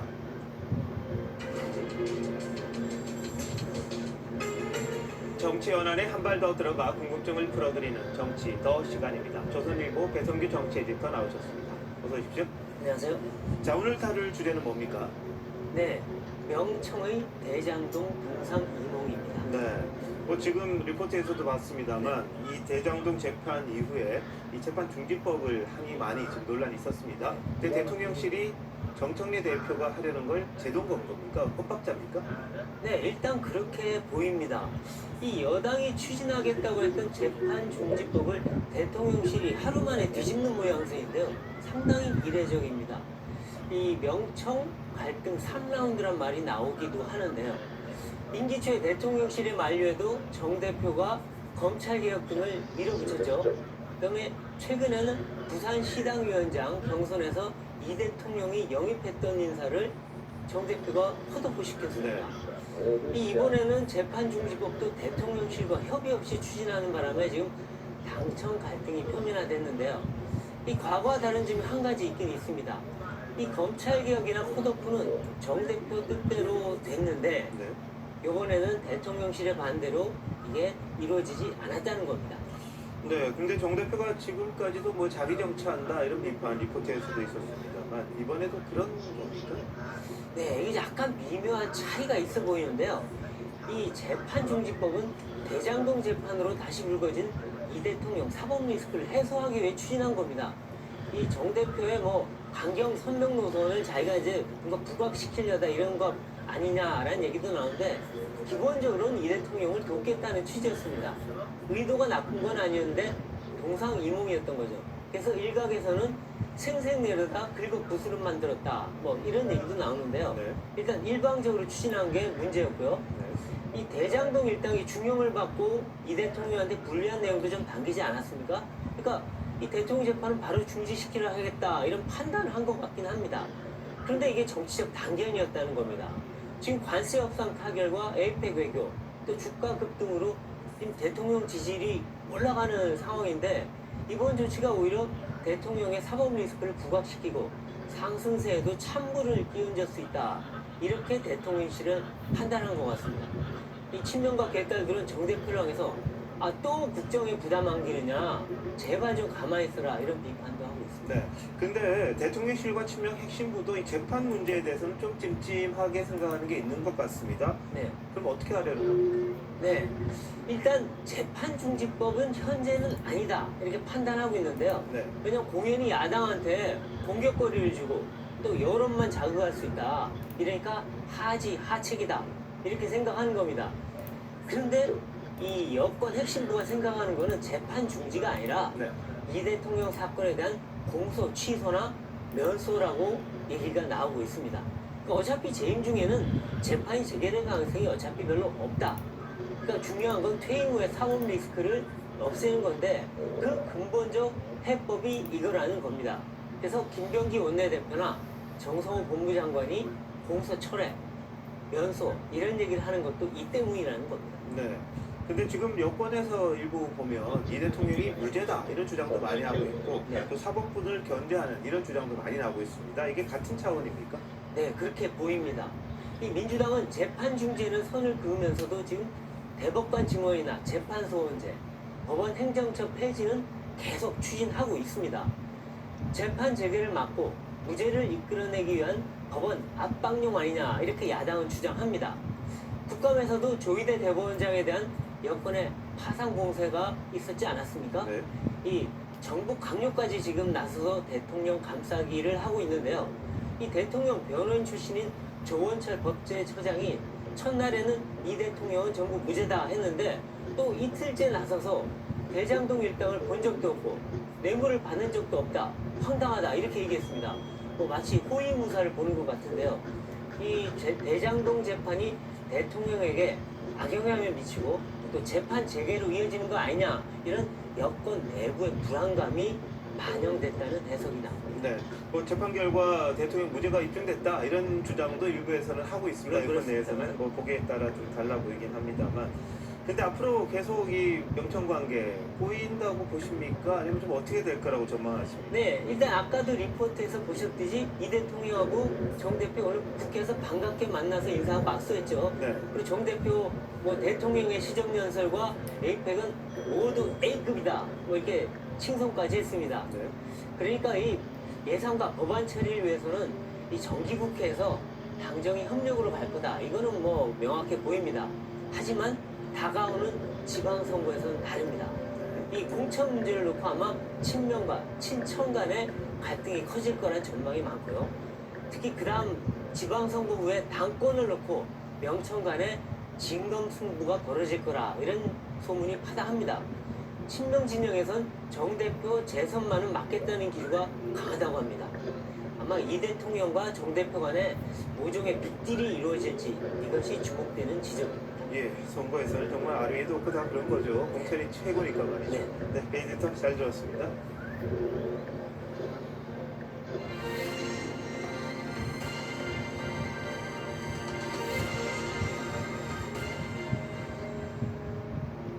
이 대통령이 한미안보협의회 참석자 방한 중인 헤그세스 미 국방장관을 만나 임기 내에 전시작전권 전환을 촉구했습니다. 이 대통령이 시점을 박은 건 처음입니다. 미 국방장관은 우리의 원자력 추진 잠수함 도입을 지지한다면서도 공동 생산이라는 표현을 써 입장차가 있는 게 아니냐는 해석이 나옵니다. 이태영 기자의 보도입니다. 헤그세스 미 국방장관의 예방을 받은 이재명 대통령이 임기 내 전시작전 통제권 조기 회복이 한미 동맹 발전에 중요한 계기가 될 것이라고 말했습니다. 전환이 아닌 회복이라는 표현을 썼습니다. 한반도 방어를 한국이 주도하게 되면 인태 지역에서 미국의 방위 부담도 경감될 것이라고 했습니다. 이 대통령이 전작권 회복 시기를 임기 내로 언급한 건 처음입니다. 지난 7월 안규백 국방장관이 임기 내 전환을 언급하자 대통령실은 개인 의견이라며 선을 그은 바 있습니다. 시한을 정하는 것은 전혀 대통령실 내에서 지금 있는 시간이나 숫자는 아니라고. 이 대통령은 트럼프 대통령의 원자력 추진 잠수함 건조 지원 결정에 사의를 표하기도 했습니다. 헤그세스 장관은 조선협력 강화를 통해 선박을 공동 생산하는 방안에 대한 기대를 표명했다고 대통령실은 전했습니다. 앞서 헤그세스 장관은 안규백 국방장관과 한미 안보협의 회의 직후 기자회견에서도 한국의 원자력 잠수함 도입을 적극 지원하겠다고 했습니다. We're going to work closely with the Department of State and the Department of Energy to fulfill President Trump's commitment in a deliberate manner. 다만 미국의 승인이 우리가 원하는 해결료 공급을 의미하는지 트럼프 대통령이 언급했던 미국 필리조선소 건조를 의미하는 건지 묻는 기자 질문에 답하지 않았습니다. TV조선 이태형입니다. 경주 에이펙 정상회의를 계기로 미국은 북한과의 회동을 희망했지만 북한이 거부하지 않았었죠. 그런데 국정원은 김정은이 미국 회동을 대비했던 정황이 있었다고 국회에 보고했습니다. 최선희 외무상이 당시 러시아를 방문했었는데 갈까 말까 고심했었다는 걸 근거로 들었습니다. 내년 3월 이후에는 미국 회담이 열릴 가능성도 있다고 전망하기도 했습니다. 이채인 기자가 보도합니다. 지난달 26일 북한 최선희 외무상이 러시아와 벨라루스 방문으로 자리를 비우면서 에이펙 계기 미북 회담 전망은 낮아졌습니다. 국가정보원은 오늘 정보위 국정감사에서 당시 북한이 최 외무상의 출국을 막판까지 고심했던 게 포착됐다고 했습니다. 이를 바탕으로 김정은이 대화 의지를 갖고 있다면서 조건이 갖춰지면 접촉에 나설 것으로 판단한다고 했습니다. 미북 회담 가능성도 높게 봤는데 내년 3월이 분기점이 될 걸로 전망했습니다. 북한이 미국에 대한 발언 수위를 낮추고 있다는 점도 이 같은 판단의 배경으로 설명했습니다. 국정원은 러시아 우크라이나 전쟁에 추가로 공병 1000여 명이 파병돼 지뢰 제거에 투입됐고 추가 파병에 대비한 훈련과 차출 동향이 지속적으로 감지되고 있다고 밝혔습니다. 이처럼 러시아와의 밀착 관계를 이어나가는 가운데 외국 공관의 한국 단체 접촉을 금지하는 등 남북 관계에 대해선 철저히 개선 여지를 차단하고 있다고 국정원은 설명했습니다. TV조선 이채연입니다. 김일성부터 3대에 걸쳐 북한 외교를 맡아왔던 김영남 전 상임위원장이 사망했습니다. 평창 동계올림픽 당시엔 김여정과 함께 북한 선수단을 이끌고 한국을 찾기도 했었죠. 우리 정부는 통일부가 나서 조의문을 발표했고 여권에선 조문단을 보내 남북 대화의 물꼬를 터보자는 제안이 속출했는데 북한은 과연 어떤 생각일까요? 황경민 기자가 보도합니다. 지난 2018년 평창올림픽 당시 문재인 전 대통령과 나란히 앉아 북한 삼지연 관현악단의 공연을 관람하던 김영남 전 최고인민회의 상임위원장이 눈물을 흘립니다.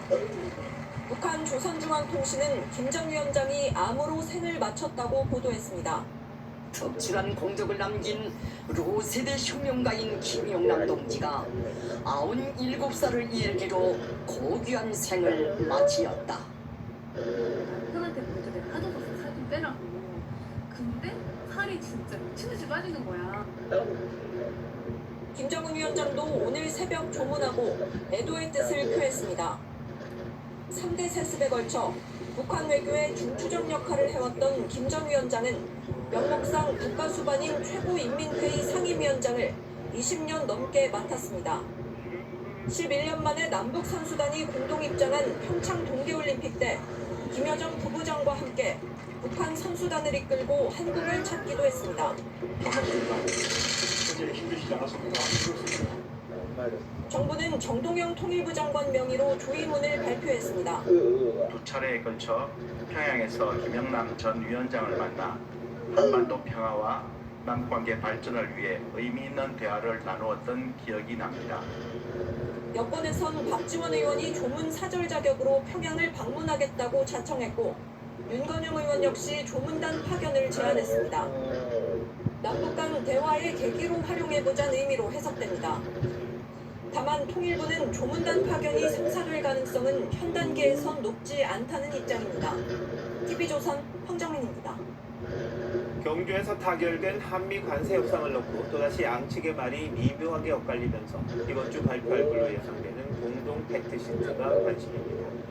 그런데 오늘 김정관 산업부 장관의 휴대전화 문자 메시지가 공개됐는데 막판 치열한 줄다리기가 벌어지고 있음을 짐작해야 합니다. 임유진 기자의 보도입니다. 경제관계장관 회의에서 포착된 김정관 산업통상부 장관의 문자 메시지입니다. 관세 인하 시기와 관련해 우리가 제안한 8월 7일 대신이란 문구가 적혀 있습니다. 8월 7일은 우리보다 앞서 무역 협상을 타결한 일본이 자동차 관세 15%를 소급 적용받은 날짜입니다. 우리도 같은 날로 소급할 걸 미국 측에 제안했지만 받아들여지지 않자 다른 대안을 추진 중인 걸로 보입니다. 자동차 관세의 경우 법안이 제출되는 달에 1일로 관세가 소급 발효되도록 협의하겠습니다. 현대차 기아의 3분기 관세 손실을 감안하면 8월 소급 적용을 못 받을 경우 피해는 최소 3조 원대 달할 걸로 추산됩니다. 문서 형식을 두고도 막판 줄다리기가 이어지는 모습입니다. 이번 주 공개 예정인 팩트시트는 사실관계 나열 수준으로 법적 구속력은 없습니다. 이 때문에 우리 측은 양해각서에 서명한 뒤 관보에 동시 게재하는 등 추가적인 안전장치를 요구했지만 이 역시 미국 측의 미온적인 걸로 보입니다. 로트닉 장관의 산이라도 뭔가 국제화하는 작업이 있어야 되지 않을까라고 하는 일종의 이중적으로 사실을 확인하고 싶어하는 농산물 추가 개방과 반도체 관세 등 양국 간 잡음이 나왔던 쟁점들이 팩트시트에서 어떻게 정리될지도 관심이 쏠리고 있습니다. TV조선 임규신입니다. 전 축구 국가대표인 이천수 씨가 1억 원이 넘는 돈을 빌려 쓰고 갚지 않은 혐의로 고소를 당했습니다. 고소인은 이 씨에게 사기성이 짙은 투자처를 소개받아 큰 피해를 봤다고도 주장합니다. 하지만 이 씨 측은 돈을 받은 건 맞다면서도 혐의를 부인하고 있습니다. 김태준 기자입니다. 이천수 씨는 지난해 제주도에 축구 교실을 열고 유튜브 방송도 출연하며 왕성한 활동을 이어가고 있습니다. 그런 이 씨가 업계 사기 혐의로 고소된 것은 지난달 13일입니다. 지난 2018년 11월부터 약 1년 반 동안 9차례에 걸쳐 1억 3,200만 원을 빌려간 뒤에 이를 갚지 않는다는 겁니다. 이제 힘들고 하니까 잘 되면 갚겠다. 그래서 그때부터 조금씩 계속 빌리기 시작한 거예요. 고소인은 이 씨와 2010년 알게 된 이후 호용호제하는 가까운 사이였다고 했습니다. 하지만 이 씨 권유로 축구 후배가 운영한다는 외환 선물 거래 사이트에 거액을 투자한 뒤로 연락이 끊겼다고 주장했습니다. 이에 이 씨 측은 돈을 받은 건 맞지만 금전 대여는 아니라고 반박했습니다. 특히 돈을 달라고 했으면 줄 생각도 있는데 고소부터에 황당하다는 반응을 보였습니다. 또한 외환 선물에 투자해 큰 손해를 봤다는 주장에 대해서도 이 씨와는 무관하다고 강조했습니다. 그러면서 이 씨 측은 경찰 조사에 성실히 임해 충분히 소명할 것이라고 했습니다. TV조선 김태준입니다. 오늘 오전 서울의 한 재개발 조합 사무실에서 흉기 난동이 발생해 3명이 크게 다쳤습니다. 전 조합장이 현 조합 직원들을 상대로 흉기를 휘둘렀습니다. 이나영 기자가 취재했습니다. 목 부분을 부여잡은 여성이 뛰어와 주변을 두리번거립니다. 지나가던 차량 운전자와 여성 한 명이 피해 여성을 발견하고 핸드폰을 꺼냅니다. 그 순간 갈색 상의를 입은 남성이 쫓아와 피해 여성을 밀치고 차량 운전자가 바로 따라가 이 남성을 넘어뜨려 제압합니다. 오늘 오전 10시 20분쯤 서울 강동구 천호동의 한 재개발 조합 사무실에서 흉기 난동이 발생해 3명이 크게 다쳤습니다. 사건은 이 건물 2층에 있는 재개발 조합 사무실에서 일어났는데 현재는 입구가 경찰 저지선으로 막혀 있습니다.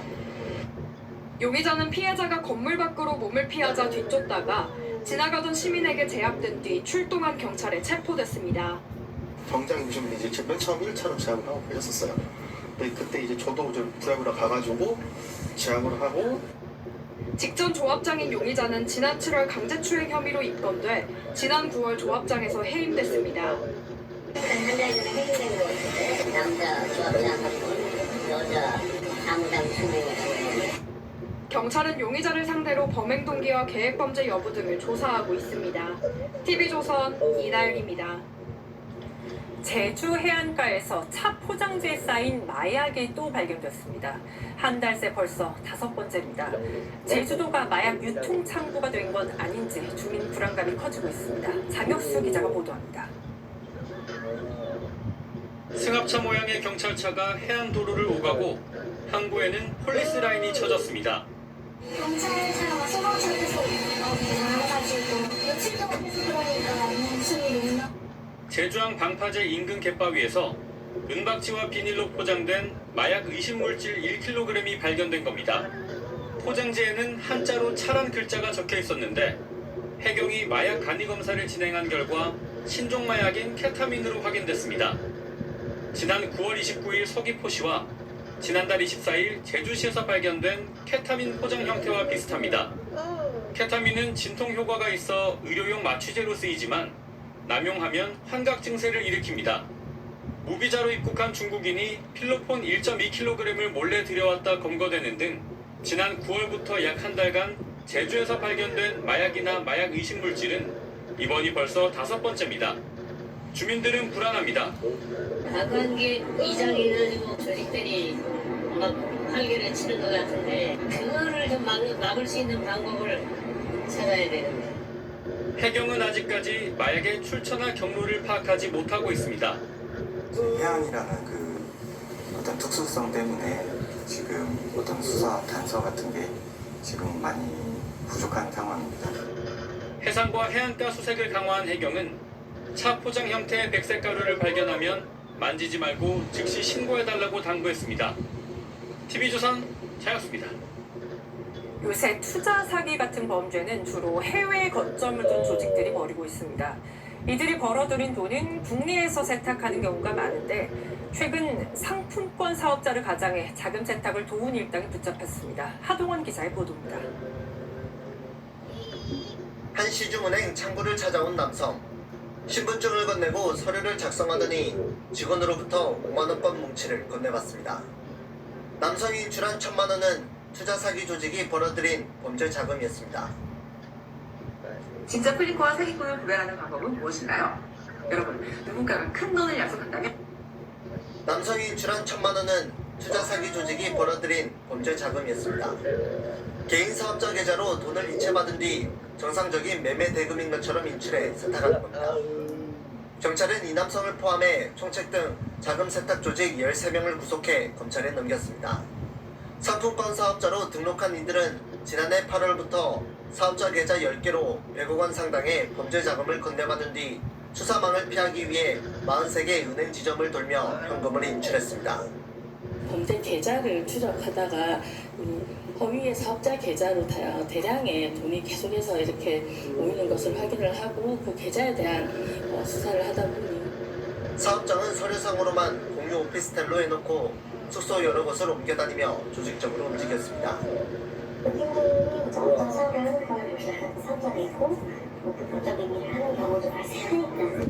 돈을 세탁해주고는 범죄 자금의 1%에 해당하는 10억 원을 받아채겼습니다. 경찰은 이들에게 자금 세탁을 의뢰한 사기 조직에 대한 수사를 계속하고 있습니다. TV조선 하동원입니다. 단기 고액 알바 이런 홍보 문구 믿으시면 안 됩니다. 자칫하다간 보험 사기에 연루될 수 있습니다. 돈이 급한 청년층을 끌어들여 보험 사기를 벌인 일당이 붙잡혔습니다. 노도일 기자입니다.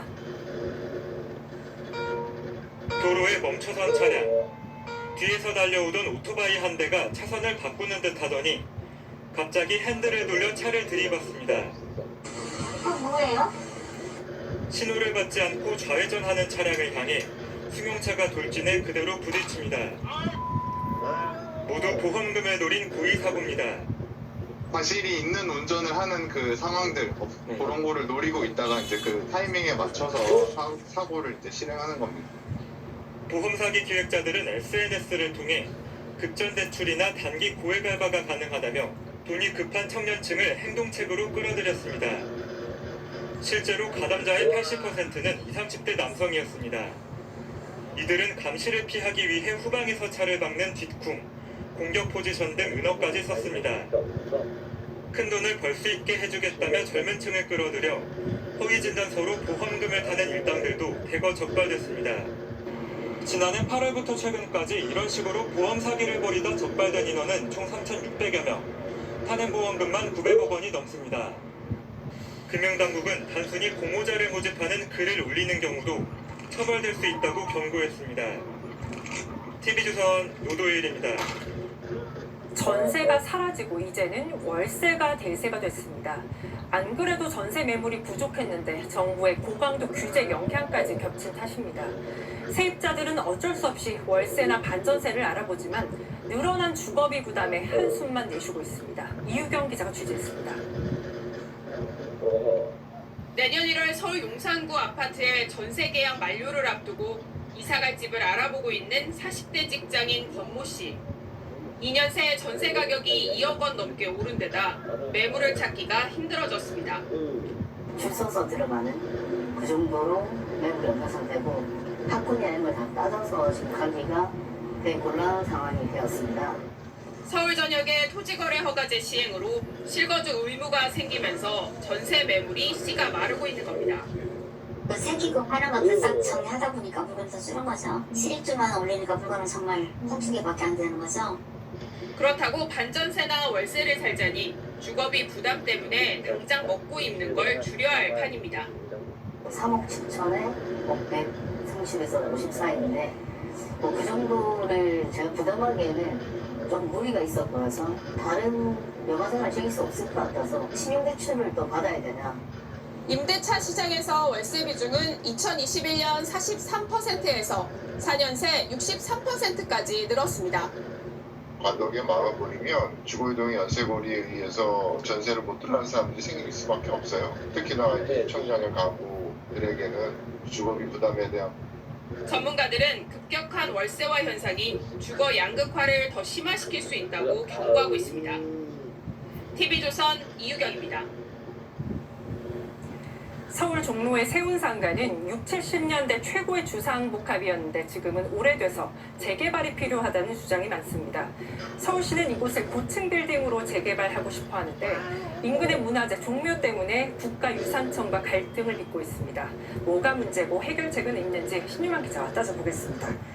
신 기자, 세운상가는 정확히 어디에 있습니까? 네. 종로 3가와 4가가 교차하는 지점에서 남쪽으로 약 1km 뻗어 있는 주상복합 상가 건물군입니다. 자, 지도로 보면 이렇습니다. 종묘 바로 앞 종로에서 시작해서 남쪽 끝부분은 남산과 인접한 퇴계로까지 이어집니다.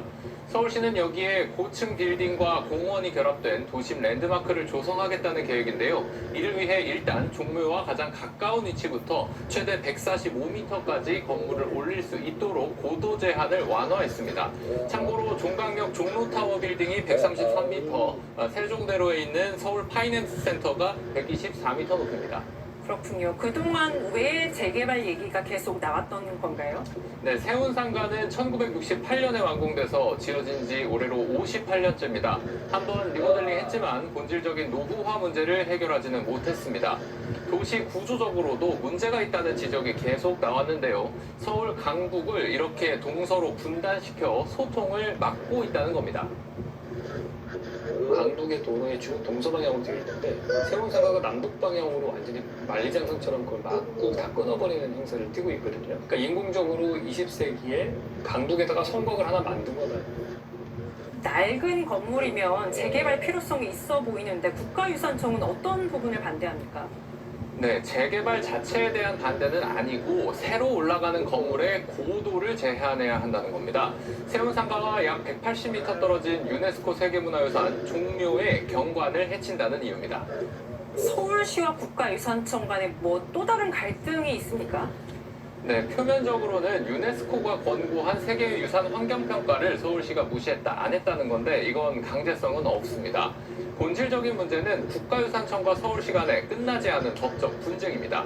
과거 서울시 조례에는 문화재와의 거리에 상관없이 필요한 경우에는 고도 규제가 가능하다는 조항이 있었습니다.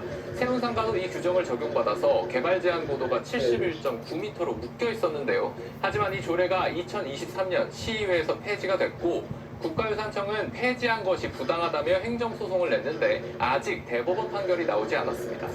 네, 계속 평행선을 달리고 있는데 전문가들은 이 문제 어떻게 해결해야 한다고 얘기합니까? 네, 세운상가 지역은 서울 도심의 금싸라기 땅인데 높이가 낮으면 재개발 사업성이 크게 떨어집니다. 또 여기가 성공적으로 정비되면 낙후된 인근 지역까지 영향을 미칠 수 있는 강북 재개발의 신호탄이 될 거라는 전망이 나옵니다. 다만 목재와 기와 등으로 이루어진 종묘 건물에 그늘이 들이우는 문제 등 또 이 문화재 보존 측면도 고려해서 세밀한 결정을 내려야 한다는 지적이 나옵니다. 공간적으로 넓기 때문에 종묘 쪽은 역사성을 또는 이제 남산 쪽은 새로 도심 기능을 가능하도록 다양한 형태로 적응적으로 개발하는 방향이 필요합니다. 네, 도시의 미래와 또 문화유산의 보존 두 가치 사이에서 현명한 절충점이 필요해 보입니다. 신 기자 잘 들었습니다.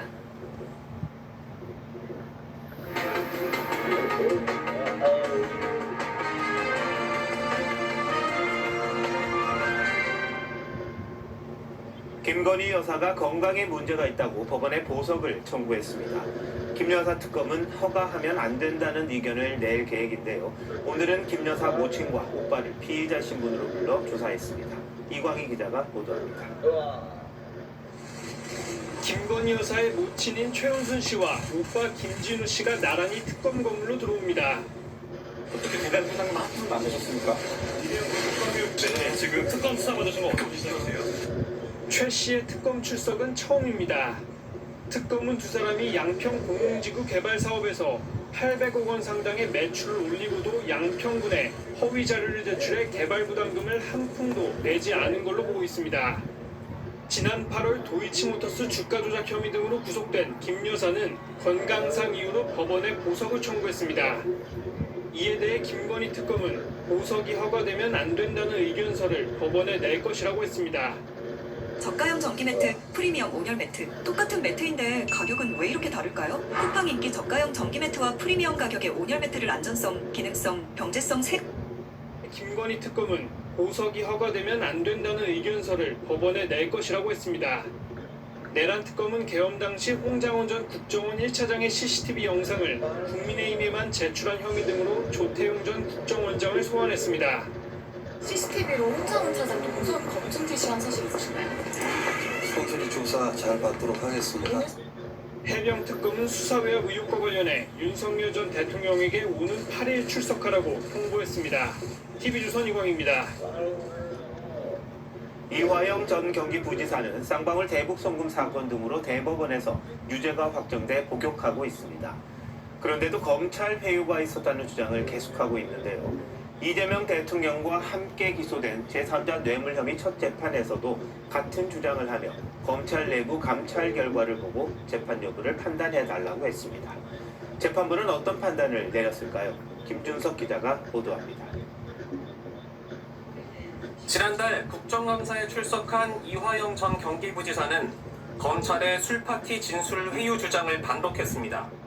1313호 영상 녹화실에서 술을 마셨습니다. 쌍방울 직원이었던 이라는 사람이 술을 명 같은 거 해서 이 전 부지사는 오늘 쌍방울 대북 송금 관련 제3자 뇌물 사건 첫 재판에 출석해서도 관련 의혹을 꺼내들었습니다.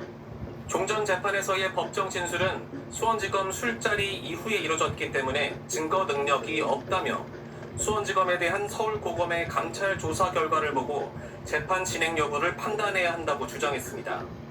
재판부는 감찰 결과가 언제 나올지 알 수 없고 그때 판단할 문제라며 재판 절차를 예정대로 진행하겠다고 밝혔습니다. 함께 재판을 받는 김성태 전 쌍방울 회장은 술파티 의혹을 강력 부인했습니다. 술 반이 없었다는 입장이 계속 그대로. 그럼 진술에서 지금 증거 능력이 없다고 주장을 하고 있는데. 앞으로 재판을 쭉 해야 되니까 재판에 밝혀지겠죠. 공범격인 두 피고인의 주장이 극명히 엇갈리고 있는 가운데 지난 7월 법원은 국정 운영에 집중해야 한다며 함께 기소된 이재명 대통령에 대한 재판 절차는 중단했습니다. TV조선 김준석입니다. 미 연방정부가 문을 닫은 지 한 달이 넘었습니다. 약 15시간 뒤면 역대 최장 기록을 새로 쓰는데 그동안 피해는 눈덩이처럼 커졌습니다. 저소득층 식비 지원이 끊기고 미 교통장관은 하늘길을 모두 닫을 수 있다고까지 했습니다. 하지만 셧다운 사태가 언제 해결될지는 미지수입니다. 장동욱 기자입니다. 공항의 대기줄이 길게 늘어섰습니다. We would have had to wait around 5 to 6 hours to get into the actual airport itself. 미국 연방정부 셧다운이 35일째에 접어들며 역대 최장기간 경신을 앞두고 있습니다. 공공서비스 곳곳이 멈추면서 지난 주말에만 지연되거나 취소된 항공 편수는 하루 5,000편 안팎에 달했습니다. 필수 인력인 관제사는 무급으로 일해야 하지만 병가를 내거나 결근하면서 인력이 부족해진 결과입니다. 미 교통부 장관은 이대로라면 미 영공을 전면 폐쇄해야 할 수 있다고 우려했습니다. We don't want crashes. We want people to go safely. And so we will slow and stop traffic if we don't think we can manage it in a way that keeps people safe as they go from point A to point B. 저소득층 4,200만 명은 식품 보조금 지원이 끊기는 초유의 사태까지 내몰렸습니다. 미국 인구의 8분의 1이 해당됩니다. Food is a basic human right. Whether, however you align yourself politically, people still need to eat. 법원은 예비자금 사용을 명령했지만 트럼프 정부는 기존의 절반 수준으로 보조금 지급을 재개한다는 방침입니다. And they're going to keep it closed. All they have to do is vote to open the country. CNN은 트럼프 대통령의 지지율이 37%로 재집권 이후 최저치까지 떨어졌다고 전했습니다. 경제 불만이 컸는데 이런 와중에도 트럼프 대통령은 호화로운 헬로윈 파티까지 열어 논란을 키우고 있습니다. TV조선 장동입니다. 찬바람이 부는 연말이 되면 거리 곳곳에서 자선 냄비를 볼 수 있습니다. 이웃을 돕기 위해 적은 돈이라도 보태고 싶지만 현금이 없어서 지나친 분들도 계시죠. 이제는 자선 냄비에 스마트폰을 갖다 대기만 해도 기부를 할 수 있습니다. 임서인 기자입니다. 익숙한 빨간색 자선 냄비에 근거리 무선 통신을 뜻하는 NFC가 쓰여져 있습니다. 스마트폰을 대자 화면에 기부를 안내하는 창이 뜹니다. 저는 신용카드로. 구세군은 5년 전 QR코드 기부를 도입한 데 이어 올해는 NFC를 이용한 모바일 기부를 선보였습니다.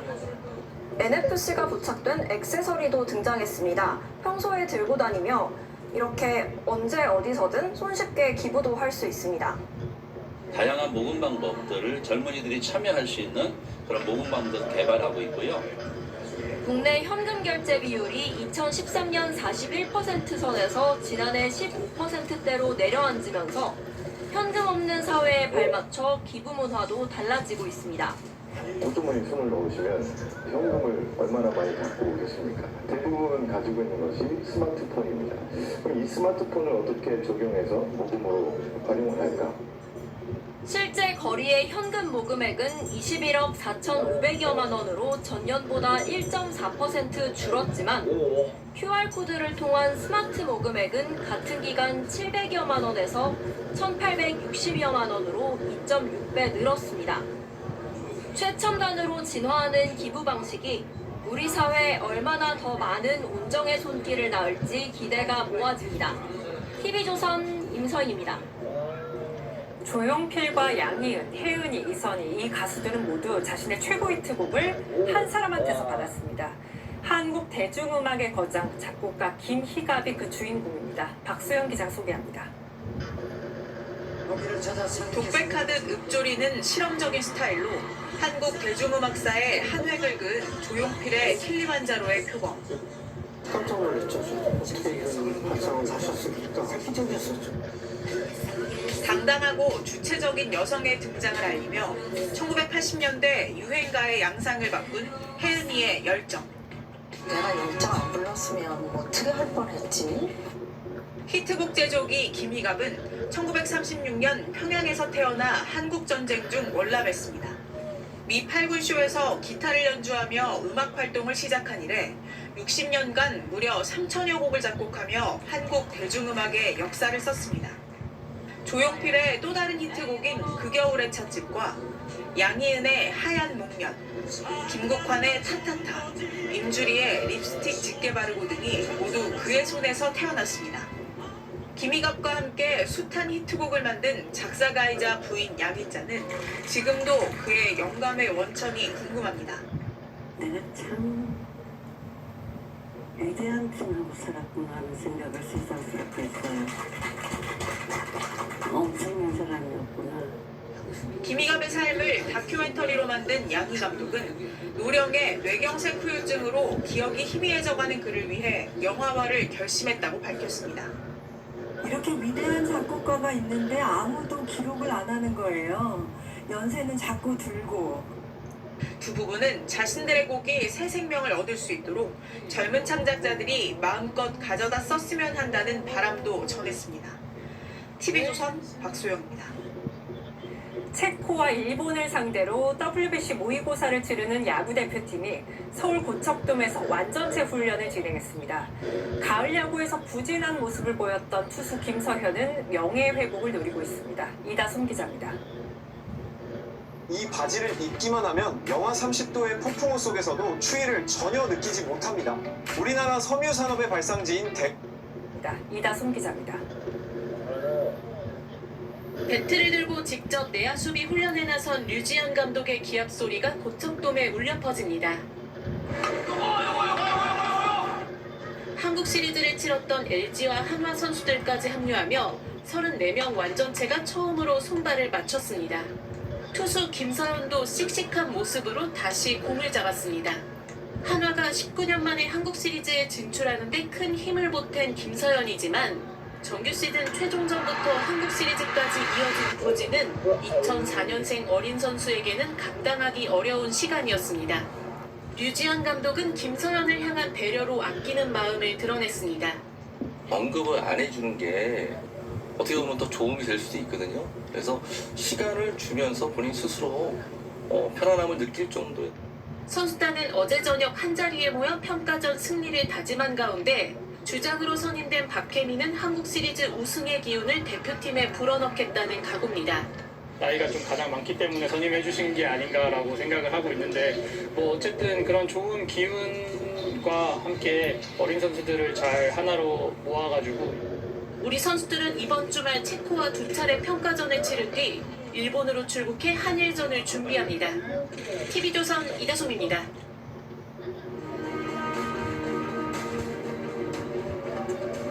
This is the story of a trade route that changed the world. A route that was over 5,000 miles long. This was the Silk Road. 인류 문명을 바꾼 건 사고 파는 것, 바로 교역이었습니다. 실크로드는 가장 유명한 길이었죠. 낙타가 모래 속을 걸었고 사람은 실크를 사고 팔며 문명을 만들었습니다. 1960년대 세계에서 가장 가난한 나라로 그랬던 한국이 지금은 세계 10위권 이내 경제 대국이 되었고 무역, 통상이 우리의 길입니다. 최빈국 대한민국이 지금처럼 발전한 것도 무역 덕분입니다. 납기 딱딱 맞추고 가격이 싸죠. 국내 교역, 물류도 세계 최고입니다. 침대에서 장을 보는 마켓이 있다. 늦은 밤 주문해도 새벽이면 문 앞에. 이제는 새벽에 현관문을 열면 반가운 전 세계 물건들이 조용히 도착해 있습니다. 새벽 배송, 대한민국에만 있을 겁니다. 그런데 이를 놓고 논란입니다. 민주노총이 나서서 야간 노동은 발암 물질이라며 0시부터 5시까지 배송을 하지 말자고 합니다. 새벽 배송 노동자의 우울증과 자살 생각 빈도가 3배 높다는 실태조사도 있다고 합니다. 일부 정치권도 거들었습니다. 그런데 정작 새벽 배송 노동자들은 싫다고 합니다. 쿠팡 위탁 택배기사 만여 명이 소속된 쿠팡 파트너스 연합회가 조사해봤더니 거의 대부분이 새벽 배송 금지에 반대하고 계속 하겠다고 답했습니다. 새벽 배송을 하시는 분들은 강요를 받아서 그 선택을 한 것은 아니고요. 교통 상황이 야간엔 뻥뻥 뚫리죠. 야간엔 배달 효율성이 좋습니다. 경제적 효과도 큽니다. 새벽 배송 시장 규모가 15조 원, 고용 효과 19,000여 명. 농가부터 식품업체, 중소기업까지 이 생태계에 매달려 있습니다.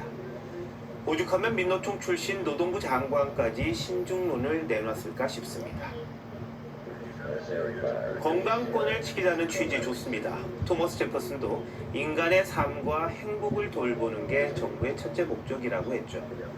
그런데 정작 현장에서 일하는 사람들이 일하고 싶다는데 노조가 앞장서 일하면 안 된다는 게 옳은 일일지.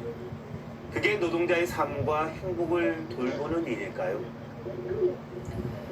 일하고 싶은 사람에겐 더 안전하게 일할 환경을 만들고 원치 않는 사람에겐 다른 선택지를 보장하는 것, 그리고 더 일하는 사람에겐 제대로 보상하는 게 가장 중요합니다. 그게 개인을 살리고 결국 나라도 사는 길입니다. 11월 4일 윤정호 엔터팔러 노동의 새벽이었습니다.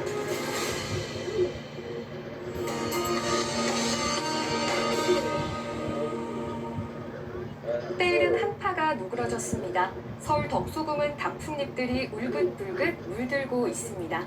당분간 낮 동안에는 큰 추위 없이 포근하겠는데요. 내일 한낮 기온 서울 18도, 남부지방은 20도 안팎까지 오르겠습니다. 이렇게 낮 기온이 쑥 오르면서 아침과의 일교차가 크게 벌어집니다. 입고 벗기 쉬운 겉옷으로 체온 조절 잘 해주셔야겠습니다. 내일은 출근길 안개에 주의하셔야겠습니다. 내륙을 중심으로 가시거리 200m 미만까지 좁혀지겠습니다.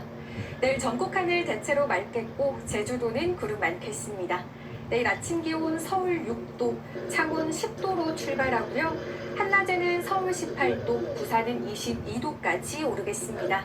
금요일에는 강원 영동에, 주말에는 남부지방과 제주도에 비 소식 들어있습니다. 날씨였습니다. 11월 4일 화요일 뉴스9 마칩니다. 시청해주셔서 고맙습니다.